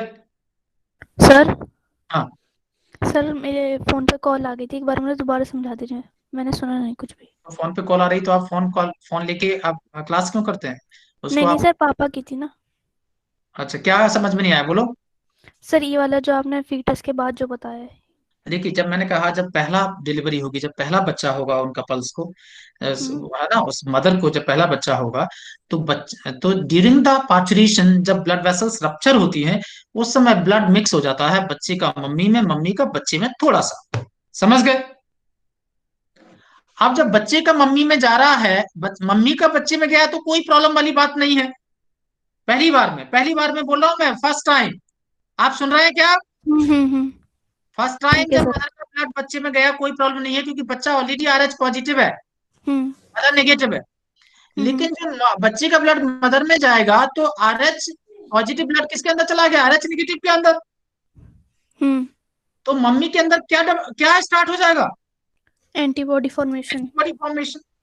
समझ गए? तो ठीक है पहला सर। बच्चा तो नॉर्मल डिलीवर हो जाएगा, कोई प्रॉब्लम नहीं। अब सेकेंड या सबसेक्वेंट, सेकेंड का मतलब थर्ड या फोर्थ, जो भी इसके बाद आने वाले बच्चे हैं, उन सभी के साथ क्या प्रॉब्लम होने वाली है मालूम है आपको? Yes sir. क्या प्रॉब्लम होने वाली है बताओ, जरा सोच के बताओ। सर Yes, sir, एंटीबॉडीज जो बन जाएंगी वो क्लम्पिंग कॉज कर देंगी फिर। सर अगर जो फीटस है अगर वो आरएच नेगेटिव हुआ तो फिर जो मदर की एंटीबॉडीज है वो उसको खत्म कर देगी और बच्चा वहीं पे जो फीटस है वहीं पे मर जाएगा। ओके, बिल्कुल। आइए जरा देखते हैं, आप समझते हैं। सेकेंड जब चाइल्ड होगा तो आपको मालूम क्या होगा? अब वापस फीटस का और मदर का ब्लड क्या होगा? एक्सचेंज होगा। मदर का फीटस में जाएगा, फीटस का मदर में जाएगा। समझ गए मेरी बात? अब जब, अब देखिए, अब मदर का ब्लड क्या कैरी कर रहा है? Anti body. नहीं समझे? हेलो, हेलो बच्चे। Yes sir. मदर का ब्लड क्या कैरी कर रहा है अभी? एंटीबॉडी। और बच्चे के पास क्या है? एंटीजन। नहीं समझे? हेलो। यस अब सर जब मम्मी का ब्लड, अब सोचो तो मम्मी का तो थोड़ा सा ब्लड भी बच्चे के लिए काफी है। मम्मी का थोड़ा ब्लड भी बच्चे के लिए काफी है। बच्चे का ज्यादा ब्लड भी मम्मी के लिए काफी नहीं है। लेकिन मम्मी का थोड़ा सा भी ब्लड बच्चे के लिए काफी है। समझे? अब मम्मी की ब्लड की जो एंटीबॉडी है वो कहाँ चली जाएंगी? फीटस के अंदर। और फीटस के अंदर एंटीजन है, तो ये एंटीजन एंटीबॉडी तो एक दूसरे को पहचानती है। तो इनके बीच में क्या होगा? क्योंकि ये जो एंटीबॉडी बनी है किसके अगेंस्ट बनी है? इसी आरएच एंटीजन के अगेंस्ट ही तो बनी है। नहीं समझे? तो जब सेकेंड टाइम में जब मदर का ब्लड बच्चे में जाएगा तो आपको मालूम है बच्चे के अंदर एंटीजन तो ऑलरेडी है, अब एंटीबॉडी पहुंचेंगी तो इनके अंदर क्या हो जाएगा? Haemolysis clumping. क्लम्पिंग। क्लम्पिंग होगा, हीमोलाइसिस होगा, और बच्चे की आरबीसी क्या हो जाएगी? हीमोलाइसिस होगा तो बच्चे को क्या होगा? सिवियर। क्या? सिवियर क्या होगा? जॉइंडिस। नहीं समझे? आपको मालूम है जब बच्चे की बहुत सारी आरबीसी टूटेंगी तो लिवर उस समय तो इतना, आरबीसी का जो भी कचरा होता है उसे कौन साफ करता है? लिवर। लिवर। बाइल पिगमेंट्स बनते हैं ना, जब भी आरबीसी टूटेंगी तो क्या बनेंगे? Bile pigment. नहीं समझे? और अभी बाइल पिगमेंट बन रहे हैं तो उनको लिवर निकाल नहीं पा रहा है, क्योंकि लिवर अभी उतना एफिशिएंट भी नहीं है बच्चे का। समझ गए? तो बच्चे जो बाइल पिगमेंट्स हैं पूरे किस में आ जाएंगे, ब्लड के अंदर, और बच्चे को पीलिया हो जाएगा, बच्चे को सीवियर जॉइंटिस हो जाएगा। मे बी, जरूरी नहीं डेथ हो जाए, मे बी डेथ हो जाए, मे बी सेकंड सेकंड या सब्सिक्वेंट बच्चे जो हैं उनको क्या हो जाए, उसकी डेथ हो जाए। आई बात समझ में? Yes sir. इसको करने के लिए क्या किया जाता है, इसको करने के लिए, इसको रोकने के लिए, ये चीज आज के समय में कोई बड़ी बात नहीं है। फर्स्ट डिलीवरी के बाद में, जैसे फर्स्ट डिलीवरी जो होती है ना,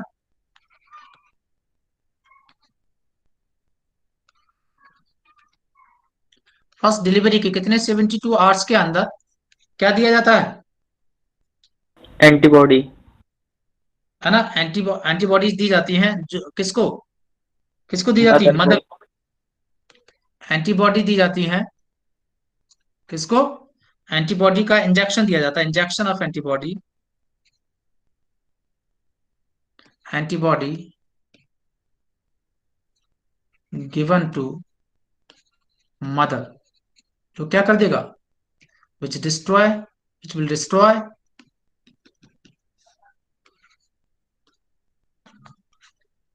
कौन सी, आरबीसी ऑफ फीटस। जो मदर के अंदर जो आरबीसी गई हैं फीटस की, उनको क्या कर देगा, मार देगा। जब आरबीसी मर जाएंगे तो एंटीबॉडी भी मर जाएगी साथ में, वो सॉरी एंटीजन भी मर जाएगा, आरएच एंटीजन भी। नहीं समझे आप मेरी बात? हेलो, हेलो बच्चों, यस सर। समझ में नहीं आई बात आपको? तो सर की जो टेक्निक ये वाली जो वो दी जाती है, इंजेक्शन जो दिया जाता है, वो अभी दिया जाता है या पहले भी दिया जाता था मतलब? अभी क्या, अब जब से मतलब बहुत पहले से दिया जाता है। उस अच्छा। इंजेक्शन का नाम क्या होता है मालूम है आपको? एक मिनट, जो इंजेक्शन दिया जाता है, एंटीबॉडीज का इंजेक्शन होता है, उस इंजेक्शन को हम क्या कहते हैं, रोगम, ऐसा है ना। इसके अंदर क्या होती है, आरएच एंटीबॉडी होती है। आई बात समझ में? और ये जब मदर को ब्लड को दिया जाता है तो जिन जिन आरबीसी के ऊपर आरएच एंटीजन है, उन आरबीसी को क्या कर देगा, मार देगा। और जब मदर में आरएच फीटल की जो आरबीसी खत्म हो जाएंगी, तो वो आरबीसी मदर के अंदर एंटीबॉडी फॉर्मेशन भी नहीं करा पाएंगे, तो सेकंड चाइल्ड को भी कोई प्रॉब्लम नहीं होगी। नहीं समझे? तो सर ये तो हर सब्सिक्वेंट पार्चुरेशन के बाद देना पड़ता होगा फिर। हाँ बिल्कुल देना पड़ेगा, हर पार्चुरेशन के मतलब हर पार्चुरेशन के बाद आपको देना पड़ेगा। सर हाँ बेटा, तो जैसे कि पहले इंजेक्शन नहीं दिया जाता था तो फिर उस टाइम आप पहले, अरे गांव खेड़े में बच्चों की मौत कितनी डेथ होती थी पीलिया के कारण, जॉन्डिस का, कभी आप पूछना अपने पेरेंट्स वगैरह से। गांव में जब लोग गांव में जो है डिलीवरीज होती हैं वो होती हैं, तो उनमें ये बहुत बहुत प्रॉब्लम होती है बच्चों को। ऐसे इसलिए तो तो पता है, इसलिए तो पर जैसे हाँ, कि जो सेकंड बच्चा उनके होता होगा तो फिर सर जैसे कि मदर में जब फर्स्ट बच्चा होने वाला होगा तो मदर के अंदर तो आरएच पॉजिटिव एंटीजेंस जाते हैं, तो फिर सर जब सेकंड बच्चा होता होगा तो फिर मदर के अंदर तो पहले ही आरएच पॉजिटिव एंटीजेंस होंगे, तो फिर सर आरएच फिर जब पॉजिटिव second एंटीजन, बच्चा होगा तो फिर आरएच पॉजिटिव एंटीजन नहीं होगा, आरएच एंटीजन होगा। आरएच एंटीजन होना मतलब पॉजिटिव। हाँ सर मतलब आरएच एंटीजन होगा, तो फिर सर फिर जब बच्चे में से जो आरएच एंटीजन वो मदर के अंदर जाएगा तो फिर सर फिर मदर को तो फिर कुछ होगा ही नहीं सेकंड में फीटस के अंदर। कैसा मतलब, क्या, दोबारा बोलो। सर मतलब मदर के अंदर तो पहले से एंटीबॉडी फॉर्म हो जाएंगी ना फिर सेकंड प्रोजेनी से पहले। हाँ, तो वही ब्लड तो जा रहा है, अब वो एंटीबॉडी वाला ब्लड अगर बच्चे में जाएगा तो बच्चे में प्रॉब्लम करेगा ना जाके वो। तो हेलो, बच्चे से पहले अच्छा ओके सर। नहीं समझे? वो ब्लड जब बच्चे में जाएगा तो बच्चे में वो एंटीबॉडी वाला ब्लड, जिसके अंदर अब मदर के अंदर एंटीबॉडी आ गई है सेकंड चाइल्ड तक, तो अब जब वो ब्लड बच्चे के अंदर जाएगा तो वो बच्चे की आरबीसी को डिस्ट्रॉय करेगा। नहीं सर समझे? मतलब जब बच्चा फॉर्म मतलब जब फीटस फॉर्म होगा तब तो अरे सर फीटस फॉर्म नहीं होगा, डिलीवरी के बाद होगा ऐसा, डिलीवरी के बाद। और डिलीवरी के सर ये समय जो इंजेक्टेड एंटीबॉडीज हैं accident ये होगा। सब नेक्स्ट डिलीवरी तक खत्म हो जाएंगी क्या, मतलब बिल्कुल इनका काम खत्म हो जाएगा? किसका काम खत्म हो जाएगा? ये जो इंजेक्टेड एंटीबॉडीज हैं नेक्स्ट हाँ, डिलीवरी ये तक। तो शॉर्ट टर्म एंटीबॉडीज है ना बेटा, ये शॉर्ट टर्म एंटीबॉडीज है, ये जाएंगी और उसके बच्चे की आरबीसी खत्म करेंगे, ये खत्म हो गई। ये शॉर्ट टर्म इम्यूनिटी है, एक तरह की शॉर्ट टर्म इम्यूनिटी नहीं होती है, उस टाइप का है ये जाएगा मार देगा। यस सर, क्लियर है। बात समझे नहीं समझे? सर मैं कह रहा था सर, जब जाइगोट फॉर्म होगा तो फादर से भी आरएच पॉजिटिव, आरएच एंटीजन आएंगे और मदर से भी आएंगे आरएच एंटीजन। तो सर फीटस के अंदर तो पहले मदर से आरएच एंटीजन क्यों आएगा? मदर तो आरएच नेगेटिव है ना। सर सपोज आरएच पॉजिटिव मतलब आरएच एंटीजन आ गए तो कोई प्रॉब्लम नहीं होगी। अगर मदर आरएच पॉजिटिव है तो ये केस ही नहीं होगा कुछ फिर। हाँ सर मैं वही पूछ रहा था। ये तो केस ही आरएच नेगेटिव मदर है जब होगा। ये आरएच पॉजिटिव अगर मदर है तो फिर तो कोई दिक्कत ही नहीं है। Okay sir, sorry sir. तब तो कोई दिक्कत ही नहीं है ना, जब तो नॉर्मल डिलीवरी, कोई प्रॉब्लम नहीं है उसके बाद एज उसी केस की बात है जब मदर आरएच नेगेटिव है। ओके सर, नहीं समझे आप? समझ गए सर। समझे? सर हाँ बेटा। सर जो ये आरएच एंटीबॉडीज हैं, ये प्लेसेंटा क्रॉस करती हैं? नहीं नहीं नहीं, प्लासेंटा क्रॉस नहीं कर सकती है। ये जब तो फिर जब जो ब्लड ब्लीडिंग होती मिक्स है होगा, हाँ क्या बेटा? मैं कह रही हूँ फिर जो ब्लड मिक्स होगा वो पार्चुरेशन के टाइम पे ही होगा ना बस? यस यस, उसी समय जब भी मिक्सिंग होगी, it is always during the parturition. Okay okay sir. Yes. आप बोलें इसके अलावा। हेलो बच्चों। तो वो एंटीबॉडी जो मदर को जो इंजेक्शन मदर को दिया जाता है, उससे हम क्या कहते हैं? रोगम। क्या कहते हैं? इसी तरह से लिखते हैं इसको, है ना, कैपिटल आर लिखते हैं और GAM भी कैपिटल लिखते हैं। तो रोगम, इसमें क्या होती है? एंटीबॉडीज होती हैं जो मदर को दिया जाएगा। तो मदर के अंदर जो बच्चे की आरबीसी आई हैं जिनके अंदर आरएच एंटीजन है, उन आरबीसी को मार देंगे। जब वो आरबीसी खत्म हो जाएंगे तो बच्चे मदर के अंदर एंटीबॉडी का फॉर्मेशन भी नहीं होगा, तो कोई प्रॉब्लम नहीं होगी सब्सेक्वेंट चाइल्ड। बात समझे या नहीं समझे? समझ गए सर। यस। आपने लिख लिया या मैं बोलूं कुछ? लिख लिया सर। चलें आगे। Yes sir. ओके, तो यहाँ हम कंप्लीट करते हैं ब्लड ग्रुप। अगर आपको कोई ऐसे क्रॉसिंग कराए, देखिए अभी जेनेटिक्स तो हम पढ़ नहीं रहे थे, यहाँ पे आपके जो जितना आपके सिलेबस में है वो इतना ही है, इससे ज्यादा नहीं है ब्लड ग्रुप। मैंने तो आपको ज्यादा बताया, जीनोटाइप वगैरह यहाँ डिस्कशन नहीं करते हैं, समझे? तो इतना काफी, हालांकि चीजें और भी बहुत सारी हैं, लेकिन उनका मैं कोई मतलब नहीं समझता, उनका कोई यहाँ पर मतलब नहीं है, वो बताया ना बताया एक ही बात है, क्योंकि आपका उनमें कोई यूज नहीं है। नॉलेज के लिए अलग बात है, बाकी आपका कोई यूज नहीं है, तो मैं अब इतना ही आपको बता रहा हूँ, उससे ज्यादा नहीं। ठीक है, क्लियर हुआ ओके बच्चों? सर। चलूं मैं आगे। Yes sir. एक केस समझ में आया, इरिथ्रोब्लास्टोसिस फेटालिस का केस समझ में आया? Yes sir. Yes sir. Okay, तो अगर मदर आरएच पॉजिटिव है तो ये केस ही नहीं बनता। ये केस ही जब बनेगा जब माँ आरएच नेगेटिव होनी चाहिए, समझे? और बच्चा पॉजिटिव होना चाहिए, और बच्चा पॉजिटिव होना चाहिए। और सर फादर भी अगर कोई कंपल्सरीली ऐसा केस पॉजिटिव हो, ही होगा? देखो हाँ यही मैं बोल रहा हूँ, बच्चा पॉजिटिव हो तभी प्रॉब्लम होगी। हो सकता है, देखिए अगर ऐसा भी हो सकता है कि जो फादर है, जरूरी ना थोड़ा ना वो आरएच के लिए हो सकता, कैसा हो, हेटेरोजाइगस हो, नहीं समझे? तो उसके पास एक आरएच के लिए जीन दो होंगे, एक आरएच पॉजिटिव के नेगेटिव और एक आरएच ऐसे पॉजिटिव, नहीं समझे मेरी बात?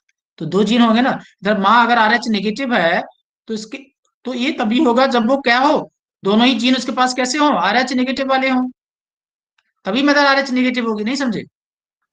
यस तो सर। अगर ऐसा क्रॉस हो गया तो फिर बच्चा भी आरएच ही नेगेटिव होगा, नहीं समझे मेरी बात? अगर ऐसा क्रॉस हुआ तो बच्चा क्या होगा, आरएच पॉजिटिव। पॉजिटिव होगा। तो उसमें तो 50% नेगेटिव पॉजिटिव होगा, नहीं समझे मेरी बात? यू गॉट इट और नॉट? हेलो बच्चों, यस सर। नहीं समझे आप मेरी बात? Yes sir. Sir heterozygous condition में भी बनेगा तो बच्चा आरएच पॉजिटिव ही ना, क्योंकि डोमिनेंट पॉजिटिव है। हाँ नहीं नहीं, तो इधर ये हट हो जाएगा ना, तो एक तो आरएच नेगेटिव वाला बन रहा है ना, ये दो तो आरएच नेगेटिव वाले हैं ना, तो दो आरएच पॉजिटिव वाले हैं। आरएच नेगेटिव पॉजिटिव का, जब नेगेटिव नेगेटिव का दोनों का क्रॉस होगा, यस फादर से अगर आरएच नेगेटिव का ही आया, नहीं समझे मेरी बात? यस सर, समझ गई। आपने देखा ना यहाँ पे मैंने क्रॉस बनाया। हाँ, अगर मदर से दो जीन है नेगेटिव वाली, दोनों जीन है, और पापा के पास दोनों पॉजिटिव वाले हैं, इन दैट केस जब बच्चे जब हम जो भी होंगे कैसे होंगे, कैसे होंगे, पॉजिटिव RH positive.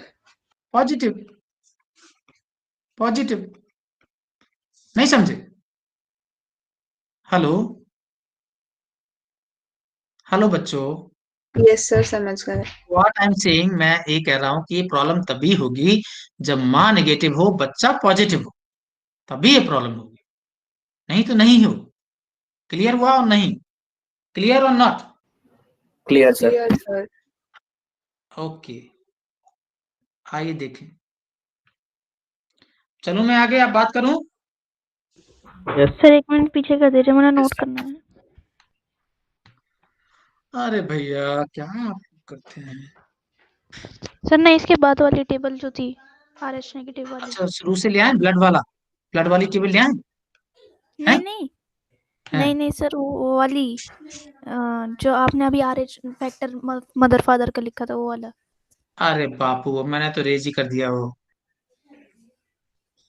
चलिए क्रॉस कोई बात करना नहीं, है क्या तुम्हें, क्रॉस कोई बात पढ़ना है नहीं, क्या? वो नहीं नहीं क्रॉस सर, वाला? कोई बात नहीं। जी जी जी, अरे बाबा तुम कोई लोग बात नहीं सर, लो। छोड़ देना। RH नेगेटिव, इधर पापा के पास दोनों, एक RH पॉजिटिव है या RH नेगेटिव है, तो इसको ऐसे क्रॉस कराते हैं ना, तो RH नेगेटिव पॉजिटिव होगा तो बच्चा RH पॉजिटिव है ना।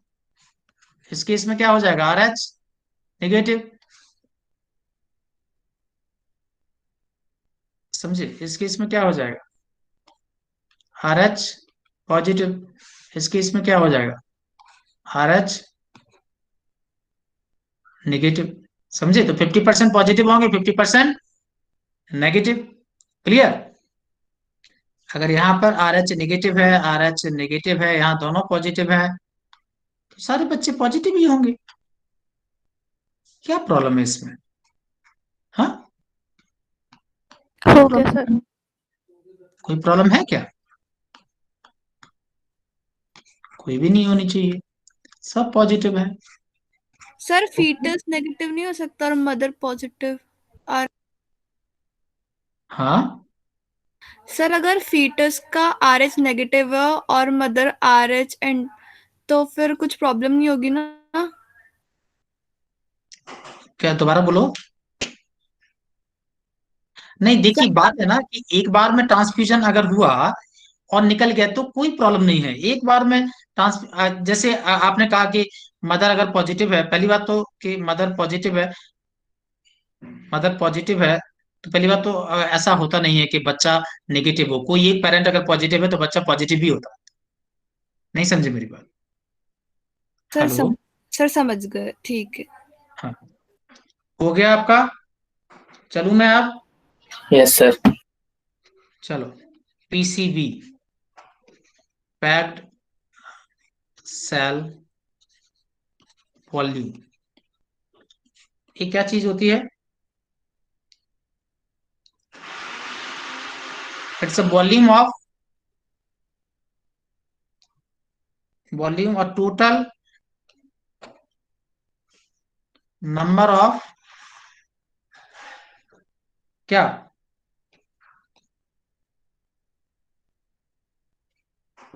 corpuscles in blood. In blood.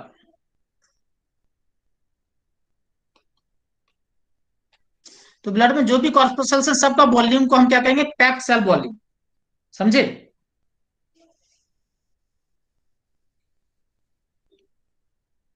Clear? Yes sir.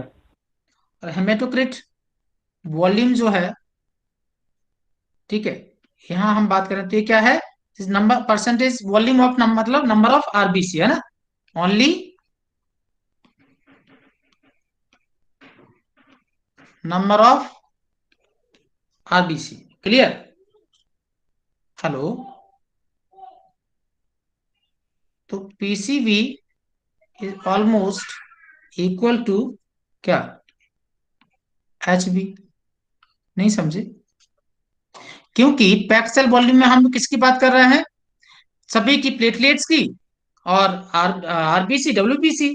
और हिमेटोक्रिट में किसकी बात कर रहे हैं, सिर्फ RBC की। अब उसमें है क्या, RBC तो है, बाकी क्या हजार, हजार और लाखों में है, तो हम पीसीबी ऑलमोस्ट इक्वल किसकी मान सकते हैं, हेमेटोक्रिट वैल्यू, क्योंकि 99% जो वॉल्यूम है वो तो आरबीसी का ही है। नहीं समझे? हेलो बच्चों, yes sir. Yes sir. Clear हुआ या नहीं हुआ? हेलो, अरे मेरे यस प्यारे सर। बच्चों, हो बोल गया दिया क्लियर। करो, हुआ या नहीं हुआ? हो गया आप सर। लोग तो इतना यस सर, परेशान हो गया करते हैं क्लियर। मुझे। चलें क्या आगे? Yes sir. आइए, तो यहाँ पे हम कंप्लीट करते हैं ब्लड आपका, और अब हम स्टार्ट करेंगे मैन सर्कुलेशन। ठीक है, आइए हम बात सर करेंगे सर्कुलेशन। हाँ एक्सक्यूज मी बेटा। सर। सर प्लीज हाँ, 1 मिनट पीछे वाली स्लाइड दिखा दीजिए, just a minute. Okay okay okay, लीजिए।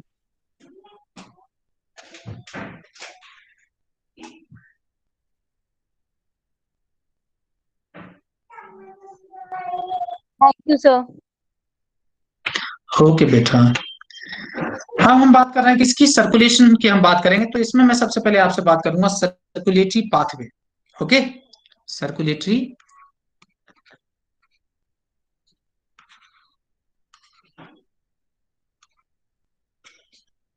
Circulatory pathway. तो सर्कुलेटरी पाथवे कितने तरह के होते हैं आपको पता है, 2 टाइप के होते हैं, है ना। Open and close circulatory system, है ना, सुना होगा आपने, एनिमल किंगडम में पढ़ा होगा आपने ये चीज, यस है सर। ना। Open and close, open and close type, है ना,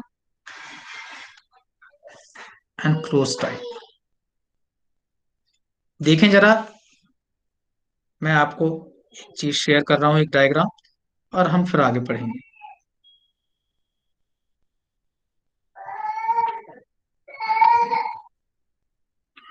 जस्ट मिनट।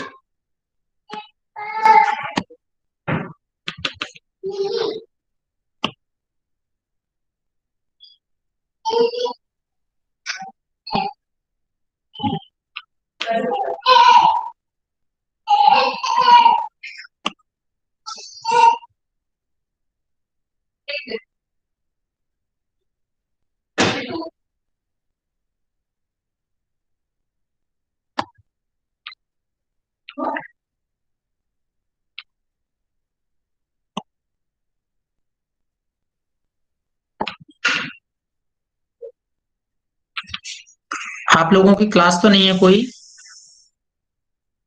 सर मेरी है। No sir. 8 बजे किसी की कोई क्लास तो नहीं है? अगर 2-4 सर मिनट इधर मेरी उधर हो जाए तो चलेगा? ओ सर। हाँ, यस सर। दो सर मेरी दो चार क्लास है। मिनट। चलेगा ना? Yes sir. Yes sir. Yes sir. Okay, just minute.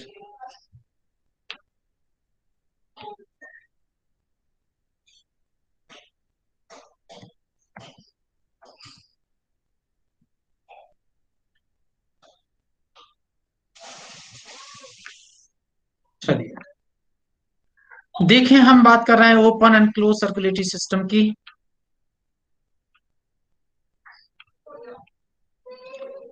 ठीक है, तो आप देखेंगे ओपन सर्कुलेटरी सिस्टम में, आप देखिए, है ना, जो ब्लड हार्ट है ना, यहाँ पर मेन बात क्या कहोगे आप कि कैपिलरी नेटवर्क यहाँ पर क्या है? एब्सेंट है। एब्सेंट है। समझे मेरी बात? तो देखिए, कैपिलरी बहुत फाइन ब्लड वेसल्स होती हैं, इनके आर पार कुछ कुछ चीजें जा सकती हैं। समझे मेरी बात? तो अगर कैपिलरी, अगर नेटवर्क किसी के अंदर है, तो उसके अंदर एक्शन जो है वो ब्लड कैपिलरी की वॉल के थ्रू ही हो सकता है, ब्लड को बाहर निकलने की जरूरत नहीं है। लेकिन जब कैपिलरी नहीं होगी तो फिर ब्लड को कहाँ आना पड़ेगा? ओपन स्पेस में। कहाँ आना पड़ेगा? ओपन स्पेस में। समझे? बाहर, उन ओपन स्पेस को हम क्या कहते हैं, जैसे देखिए आप, इसका ये जो ब्लड दिखाया है, देखिए ये ब्लड यहाँ से कहाँ गया, बिल्कुल बाहर आ गया बॉडी में, ओपन स्पेस में, जिसके अंदर बॉडी की सेल्स डूबी हुई है, we can say they are bathing in it, है ना। तो ब्लड यहाँ ओपन स्पेस में आ गया इस जगह, और इसके अंदर बॉडी की सेल्स क्या है, they are bathing in it, यानी जो बॉडी सेल्स हैं वो ब्लड के डायरेक्ट किस में आ गई, कॉन्टैक्ट में, because due to the absence of blood capillary network, नहीं समझे? Hello, yes sir. यस नहीं सर। समझे मेरी बात? समझ गया सर। जबकि यहाँ पे आप देखेंगे कि यहाँ पे कैपिलरीज है, तो blood never come outside from the blood vessels, कभी आने की जरूरत नहीं पड़ेगी। क्यों? क्योंकि यहाँ पे फाइन कैपिलरीज है, उन कैपिलरी के अक्रॉस क्या हो जाता है, एक्सचेंज हो जाता है। नहीं समझे मेरी बात? तो ब्लड को ब्लड वेसल से बाहर आने की जरूरत नहीं है, बिकॉज दे हैव, है ना, क्लोज में क्या मिलेगा आपको, कैपिलरी नेटवर्क। नहीं समझे आप? देखिए आप, ए एनिलिडा का दिखाया हुआ पूरा ब्लड के अंदर पूरा जाल है कैपिलरीज का, तो blood is flowing inside the blood vessels only. Clear? Yes sir. समझे या नहीं समझे? सर ओपन समझ टाइप गई। में कैपिलरीज तो एब्सेंट ही होंगी, पर वेसल्स हो सकती है, मतलब हाँ, बड़ी वेसल्स सी। हो सकती हैं, पर थिक वेसल्स, मोटी वेसल्स हो सकती हैं। और आपको मालूम है थिक वेसल्स जो होती हैं उनके अक्रॉस, तो अब अगर आपको बात करोगे तो एक्सचेंज इन वेसल्स पे थोड़ा ना होगा, यहाँ थोड़ा ना यस एक्सचेंज होगा, सर। क्योंकि उनकी दीवार मोटी है। एक्सचेंज तो सिर्फ पतली फाइन जो ब्लड वेसल्स है वहीं पर होगा, कैपिलरीज पे होगा। समझे क्या? Yes sir. Clear? Yes sir. अब देखिए, देखिए यहाँ पर ओपन वर्सेस, है ना, ये देखिए, तो ये आप देखें जैसे वो है ना, ये ओपन है, तो आप देखिए जो ब्लड है वो कहाँ गया, ओपन स्पेस में। ओपन स्पेस में बॉडी की सेल जो है they are bathing in it. तो हम लिख सकते हैं यहाँ पे कि in open capillary network is lacking,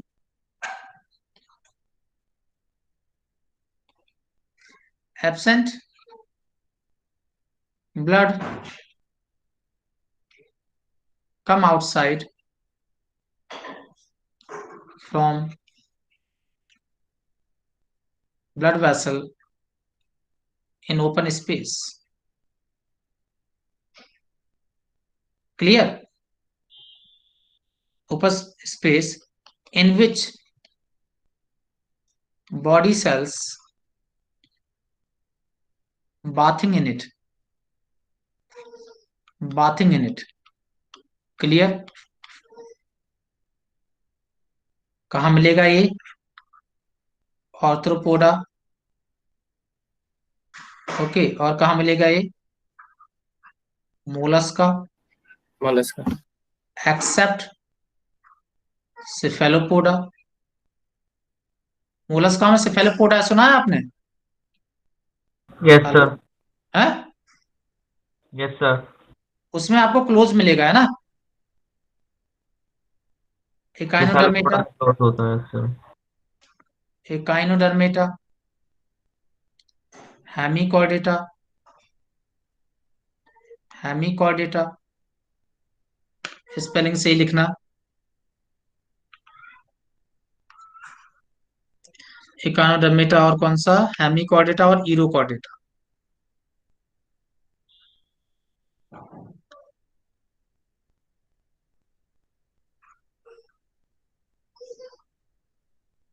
clear? यहां पर क्या कहेंगे हम, अच्छा, इन ओपन स्पेस को हम क्या कहते हैं, साइनस। साइनसेस, है ना, साइनसेस। क्लियर? Yes sir. तो आइए देखिए यहां पर क्लोज में, क्लोज में आपको क्या मिलेगा, कैपिलरी नेटवर्क यहां पर क्या होगा, प्रेजेंट होगा। Capillary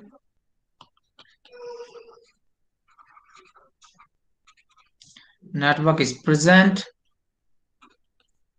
blood never come outside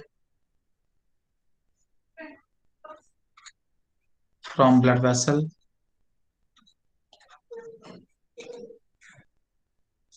exchange takes place through diffusion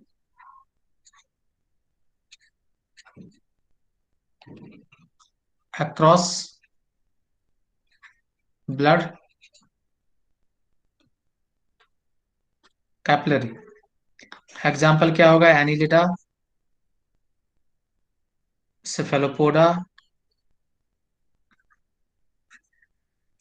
Chordata, accept क्या है इसमें, ईरोकॉर्डेटा। हुआ क्या, समझ में आया या नहीं आया? Yes sir. आ गया सर। कोई परेशानी तो नहीं है? No sir. ओके, आपने लिख लिया? Yes sir. तो अभी टाइम हो गया है बेटा, मैं क्लास को खत्म करूंगा अभी। आपने लिख लिया हो तो बताएं। यस सर, लिख लिया सर। Yes, sir.